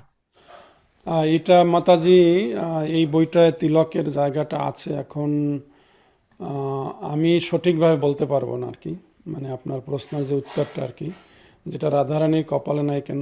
সাধারণত বৈষ্ণব তিলক হচ্ছে ঊর্ধ্বপুণ্ড তিলক। তো এটা সর্বমিত্র প্রভু যদি পারেন আর কি প্রভু। হরে কৃষ্ণ, হরি বল। মাতাজি খুব ইম্পর্টেন্ট একটা কোশ্চেন করেছেন। এটা আসলে ব্রজ গোপীদের যে চরণ চিহ্ন, তাদের যে চরণ রেণু, যেটা কৃষ্ণ অথবা ভক্তরা ধারণ করেন, কিন্তু মানে শ্রীমতী রাধারানী ধারণ করেন না, যেহেতু তাদেরই চরণ রেণু, ব্রজ গোপীদের চরণ রেণুই এরকম চিন্তা করা হয়। সুতরাং আমরা তাকে আমাদের ভগবান কৃষ্ণ নিজে তার মানে কণ্ঠে ধারণ করেন, এবং আমরাও কণ্ঠে ধারণ, আমাদের মানে ললাটে ধারণ করি। এটাই বলা হয়, সাধারণত বলা হয় যে ব্রজ রেণু, এটা ব্রজ গোপীদের চরণ রেণু। আমার মনে হয় এই বিষয়ে কুলদীপ প্রভু কিছু বলবেন। আছেন উনি? হ্যাঁ, শিওর। হরে কৃষ্ণ। আমি এই বিষয়ে না প্রভু, আমি আমার অন্য বিষয়ে একটু আপনার কাছে জানার ছিল প্রভু, পুজো সম্বন্ধে। বাট এই বিষয়ে আমি বলতে পারি প্রভু, লাইক শিল ভক্তি সিদ্ধান্ত সরস্বতী ঠাকুর প্রভুপাদ চৈতন্য ভাগবতে মহাপ্রভুর যে চ্যাপ্টারটা আছে না, যেখানে মহাপ্রভুর শিষ্যরা তিলক করে আসেননি এবং সেই বিষয়ে মহাপ্রভু তিরস্কার করেছিলেন, সেখানে তার বিশাল বড় একটা তাৎপর্য আছে। সেখানে কেন তিলক ধারণ করি, কি কি মন্ত্র ব্যবহার করতে হয়, কোন কোন জায়গায় মাটি ইত্যাদি সমস্ত বিশদ বর্ণনা আছে। আপনাদের যদি কারো আগ্রহ থাকে ওই তাৎপর্যটা পড়বেন, আপনার সবকিছু ক্লিয়ার হয়ে যাবে। আরেকবার বলেন প্রভু, আমি রেফারেন্স কোন জায়গাটা একবার বলুন। এটা হলো আদি লীলাতে চৈতন্য ভাগবতে, যেখানে মহাপ্রভু তার পাণ্ডিত্য লীলা শুরু করেছেন, তার টোল খুলেছেন নিমাই পণ্ডিত হিসেবে। আমার এক্স্যাক্টলি মনে নেই, মনে হয় 12-13 চ্যাপ্টার এরকম হবে। সেখানে মহাপ্রভু যখন দেখেছেন তার শিষ্যরা ক্লাসে তিলক না করে এসছেন, তাদেরকে তিনি তিরস্কার করেছেন। তো সেই বিষয়ে লীলাটা বর্ণনা করতে গিয়ে শিল ভক্তি সিদ্ধান্ত সরস্বতী ঠাকুর প্রভুপাদ বিশাল একটা তাৎপর্য দিয়েছেন তিলকের সিগনিফিকেন্স নিয়ে, যে কেন আমরা এটাকে তিলক ব্যবহার করি। চৈতন্য চরিতামৃত চৈতন্য নাকি ভাগবত, চৈতন্য শ্রী ভাগবত? চৈতন্য ভাগবত, চৈত- শ্রী চৈতন্য ভাগবত। ও, তো তাহলে এখানে তো আপনার আদি আদি আদি খণ্ড, লীলা, তাহলে আদি খণ্ড, আদি খণ্ড। আদি খণ্ড, আদি খণ্ড। তো ওখানে আপনারা যদি একটু দেখেন, দেখবেন যে ওখানে একটা বিশাল তাৎপর্য আছে, এবং ওখান থেকে আপনাদের ক্লিয়ার হয়ে যাবে যে আসলে তিলক সম্বন্ধে আপনাদের আর কোনো ডাউট থাকবে না, সোজা কথা, মানে এত বেশি বড় অ্যাকচুয়ালি ব্যাখ্যা। হ্যাঁ, ঠিক আছে। থ্যাংক ইউ কুলদীপ প্রভু। আমরা যাব সর্বতারক প্রভুর কাছে, নিউ অরলিয়ান্স। ও, আমার একটা প্রশ্ন ছিল, আচ্ছা সাবতার প্রভু। নো নো, ইয়া গো হেড প্রভু। আমার প্রশ্নটা হলো এই প্রভু, যে আপনি শুধু সামান্য অর্ঘ্যের কথা বললেন, কিন্তু আমাদের তো বিশেষ অর্ঘ্য, উপাধ্যার্ঘ্য, তারপর আপনার মানে জেনারেল হারমোনিয়াম, এগুলোও আমরা আসলে আলাদা আলাদা বানাই মন্দিরে। এটা কি বাড়িতে করা প্র্যাকটিক্যাল, নাকি এটা আমরা শুধুমাত্র যদি মন্দিরের জন্যই অ্যাকচুয়ালি আলাদা করে করব? হ্যাঁ, আমি জানি না আপনি পুরো ক্লাসটা শুনেছেন কিনা। আমি শ্রীপাদ গৌরকৃষ্ণ প্রভুর রেফারেন্স দিয়েছি। উনি আমার একদিক থেকে একজন শিক্ষাগুরু, কারণ আমি যখন ছাত্র ছিলাম উনি আমার ইয়াতে আসতেন আর কি, হোস্টেলে আর কি, জগন্নাথতলা ঢাকা ইউনিভার্সিটিতে। তো আমাকে এই কথাটা বলছিলেন যে দেখো, তুমি সেবা পূজা কতটা বাড়াবা তা তোমার উপর ডিপেন্ড করে। আগে 10 বার ভাববা, কারণ একবার সেবা বাড়ালে সেটা কিন্তু ধরে রাখা উচিত আর কি। তো আপনি দেখবেন যে আপনার মন্দিরে কতটুকু করতে পারেন। তবে হ্যাঁ, আমি নিউ অরলিন্স মন্দিরে যখন ছিলাম, যখন আমি টেম্পল প্রেসিডেন্টও ছিলাম না, আমি হেড পূজারি ছিলাম কিছু সময়, বা আমি এটা খুব স্ট্রিক্টলি এনফোর্স করতাম। সকালে ষোড়শ উপচারে অভিষেক। আমাকে অনেক প্রতিবন্ধকতা পেতে হয়েছে ভক্তদের থেকে, টেম্পল প্রেসিডেন্ট থেকে, যেটা ডেইলি করার দরকার নাই। আমি বলতাম না, আমি আমার শিক্ষার জন্য করছি, আপনি আমাকে সুযোগ দেন। আমি তো আর, আপনারা যখন ড্রেসটা আনড্রেস করেন ভগবানকে, ওই সময়টা আমি ষোড়শ উপচারে করে নিতাম আর কি, 16টা উপাদান দিয়ে। তাতে আমার বিশেষ অর্ঘ্য থাকতো, পাদ্য পাদ্য থাকতো, তারপরে আচমন থাকতো, মধুপর্ক থাকতো। আমি ডেইলি এটা করে নিতাম আর কি। আর অবশ্যই মানে আমি এটা মায়াপুরে গিয়ে আমি একটু জননিবাস প্রভুর সাথে, আমি অনেক আগে ওই সময় ওই পিরিয়ডটায় ওনার থেকে আমি বলেছি, প্রভু আমাকে একটু অ্যালাউ করবেন, আমি একটু দেখবো আপনাদের রাধা মাধবের অভিষেক। তো প্রভুজি আমাকে অ্যালাউ করেছিলেন, আমি বসে বসে দেখেছি আর কি। এবং এও শুধু আমি অ্যাড করব যে এই যে পূজাটা কিন্তু সঠিকভাবে মায়াপুরে আলাদা আলাদা করা হয়। গুরুদেবকে আলাদাভাবে পাদ্য, অর্ঘ্য, আচমন, মধুপর্ক আগে দিতে হবে আর কি। দিয়ে তারপরে এবার আরতি, মানে ধূপ দীপ নৈবেদ্য দিয়ে একটা নৈবেদ্য তৈরি থাকবে ফলের, গুরুদেবকে দেওয়ার পরে গৌরাঙ্গের কাছে আমরা যাই, গৌনিতাইকে আলাদাভাবে আবার এরকম ষোড়শ উপচার দিয়ে তারপরে আমরা রাধা মাধব করি আর কি। এটাই হলো বিধি আর কি। তো এটা আদর্শ পদ্ধতিতে যাবে আর কি। আর আর বিস্তারিত পদ্ধতি যেটা এই বইতে আছে, সেই ক্লাসটা আমরা করব না। সেটাতে আপনার ইভেন এই এক একটা পাদ্য, অর্ঘ্য, মধুপর্ক যখন অর্পণ করে, তখন মন্ত্রটাই হচ্ছে পুরুষ সূক্তের মন্ত্র নিয়ে করা হয় আর কি। এই তবে আমাদের যেটা আমি যে ল্যাকিং যেটা আমি দেখছি, সেগুলি আমি হাইলাইট করব। যেমন আগামী রবিবার দিন ক্লাসে এই আদর্শ পদ্ধতিটা, ষোড়শ উপচারে মন্দিরে যে পূজা করা হয়, সেটা আমরা বাড়িতে অনেকটা অ্যাপ্লাই করতে পারি, যেটা ভক্তরা করে না আর কি। আমার জানা মতে কেউ কেউ করে, আমার ধারণা ভুল হতে পারে। অনেকেই ধূপটা নিবেদন করে, কিন্তু ধূপ নিবেদন করার সময় হয়তো সে আরতি গায়, তার জন্য আর মন্ত্র উচ্চারণ করার সময় হয় না। কিন্তু উনি যদি আরতি না গান, অন্য কেউ বাড়িতে আরতি গায়, তাহলে ধূপটা নিবেদনে তো একটা মন্ত্র আছে। আমি গণিত থেকে ধূপ, মানে এর সব ধূপ ইদম পুষ্পম, এই যে মন্ত্র, এর সাথে মূল মন্ত্রটা আছে। আমি তো বলতে পারি যে অনেক আমরা ব্রাহ্মণ দীক্ষা পেয়েছি, কিন্তু অনেকেই বিগ্রহের মূল মন্ত্র আমাদের জানা নেই। তো মূল মন্ত্রটা আমি ক্লাসে উচ্চারণ করতে পারবো না, কারণ এটা আমার দীক্ষা মন্ত্রের সাথে মিলে যাবে। তো এই জন্য আমি কোনো দীক্ষিত ভক্তরা চাইলে আমি এই পেজটা আমি শেয়ার করে দেব, মূলমন্ত্র পেজ। তো I think it answer your question. হ্যাঁ, থ্যাংক ইউ বাবু। অ্যাকচুয়ালি আপনার ক্লাস মোটামুটি শুনেছি, এবং এই পয়েন্টটা আপনি বলেছিলেন সেটা আমার খেয়াল আছে। জাস্ট আমি বললাম যে প্রভু, যেহেতু আপনি সবকিছু মোটামুটি বিশদভাবে বর্ণনা করেছেন, কিন্তু এই জিনিসটা আপনি ওইভাবে জাননি, সেজন্য আমি একটু জাস্ট কিউরিয়াস হলাম। দ্বিতীয় প্রশ্নটা হলো প্রভু, আপনি যে মূলমন্ত্রের কথাটাই বললেন প্রভু, এখানে তো একটা মূলমন্ত্র আছে, আমরা গুরু প্রদত্ত মূলমন্ত্র, মানে গুরুদেব আমাদেরকে দিয়েছেন, সেটা আমরা উচ্চারণ করতে পারি না। কিন্তু দ্যার ইজ অলসো, মানে আমাদের জেনারিক মূলমন্ত্রও আছে। হ্যাঁ, যেমন আমরা ষষ্ঠ মন্ত্র না বললে আমরা অ্যাকচুয়ালি, অনেকেই বলে যে এটা আমি জানি না কি, ওই কৃষ্ণায় নমঃ এবং তারপর বীজ মন্ত্রের সাথে থাকে। তো এটাও তো অ্যাকচুয়ালি এটা মূল মন্ত্র। যারা হলো কি আপনার সেকেন্ড ইনিশিয়েটেড না, তারা কি এই ধরনের মন্ত্র বলতে পারে না? না, মোটেই না, মোটেই না। আচ্ছা আচ্ছা।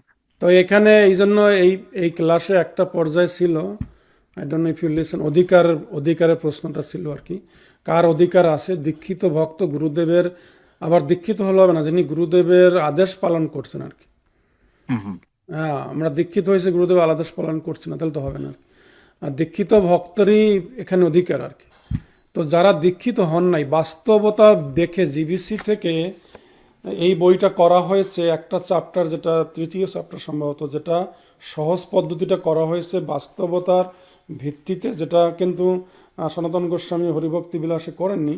জিবিসি থেকে এটা করা হয়েছে এই কারণে যে আমাদের অনেক ভক্তরা আছে দীক্ষা পায়নি কিন্তু 4টা নিয়ম পালন করছে তারা। ইভেন আমাদের যে গুরু মহারাজ একজন আছে, উনি গৃহস্থ গুরু, নামটা ভুলে গেছি, উনি যে বিখ্যাত সেই যে আমাদের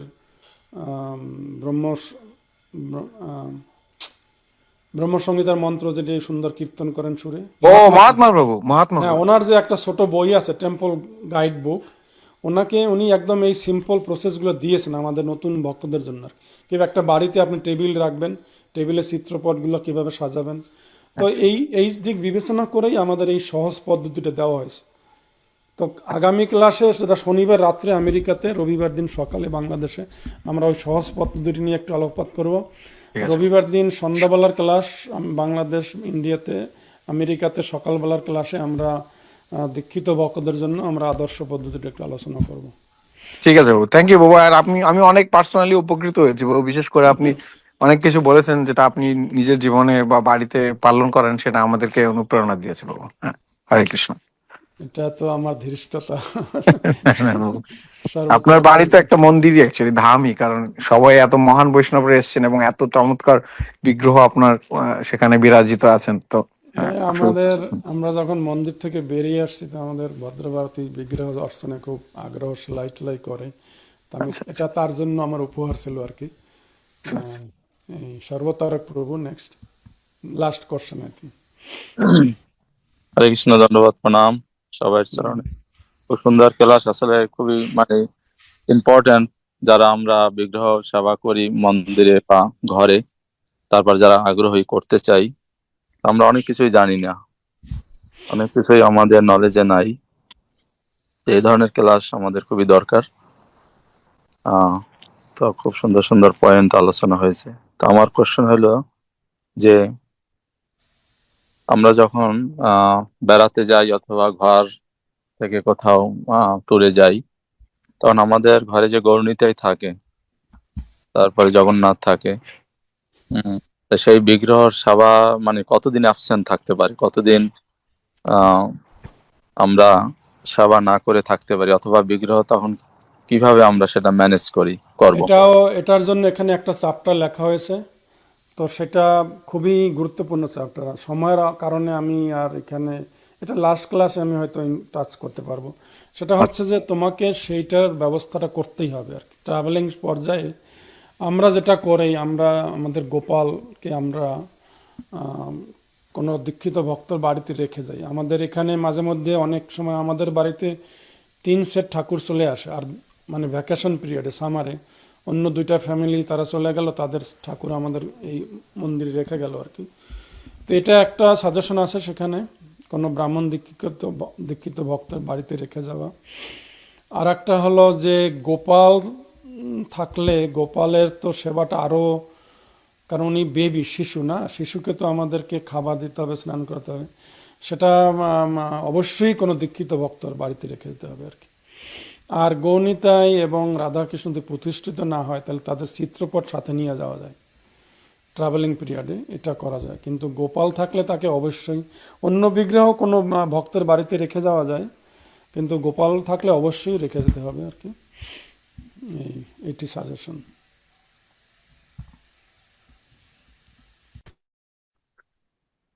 প্রভু আমাদের বাড়ির বিগ্রহ একটু শেয়ার করি বাবু, যেহেতু মন্দিরের বিগ্রহ শেয়ার করলাম। দাঁড়া, আমি আবার এটা চেঞ্জ করব। Move your phone mic.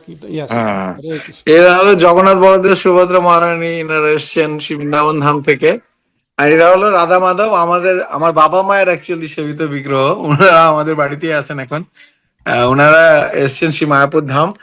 এনারা হলেন আমাদের মন্দিরের গৌরনীতাই, উৎসব বিগ্রহ। তো আমাদের মন্দিরে যে হরি নামের যে বিগ্রহ আছে তারা হলেন এই শ্রী শ্রী গৌরনীতাই। তো আমরা যখনই কোনো বাইরে প্রোগ্রাম হয় বা কোনো উৎসব প্রোগ্রাম হয়, উৎসব বিগ্রহ হিসেবে এনারা আসলে যান। আমাদের শালগ্রাম ভগবান আছেন এখানে, শালগ্রাম ভগবান, এখানে নরসিংহ ভগবান আছেন। আর এই ভগবানের যে বিগ্রহ আপনারা দেখছেন যে শ্যাম সুন্দর, তাকে অ্যাকচুয়ালি মন্দিরে কেউ রেখে গিয়েছিল, কারণ তার ওই যে চোখের কি বলে মণি পড়ে গিয়েছিল এবং পা একটু ফেটে গিয়েছিল, মানে এখানে ক্র্যাক আছে। তো ওনাকে আমরা বাড়িতে নিয়ে এসেছি। তো এই হলো আমাদের ছোট্ট অ্যাকচুয়ালি পাশার আর কি অল্টার। আপনাদের মধ্যে এত অপুলেন্ট না, বাট এটা আসলে আমরা চেষ্টা করছি প্রতিদিন সেবা করার আর কি। হরে কৃষ্ণ। হৃদয়ের ভাবটা হলো অপুলেন্ট, কার কোন ভাব আছে তো আমরা জানি না। আপনি অচিন্ত শ্যামপুর বাড়িতে যাবেন, দেখবেন যে হৃদয়ের ভাব কি, হৃদয়ের ভাবের সংজ্ঞা কি। সেটাই। Hare Krishna. Thank you so much. জয় জগন্নাথ দেব, বলদেব সুভদ্রা মাই কি জয়। প্রভু প্রভু একটা আমার মন্দিরটা একটু আজকে দর্শন করেন। অবশ্যই। হরে কৃষ্ণ।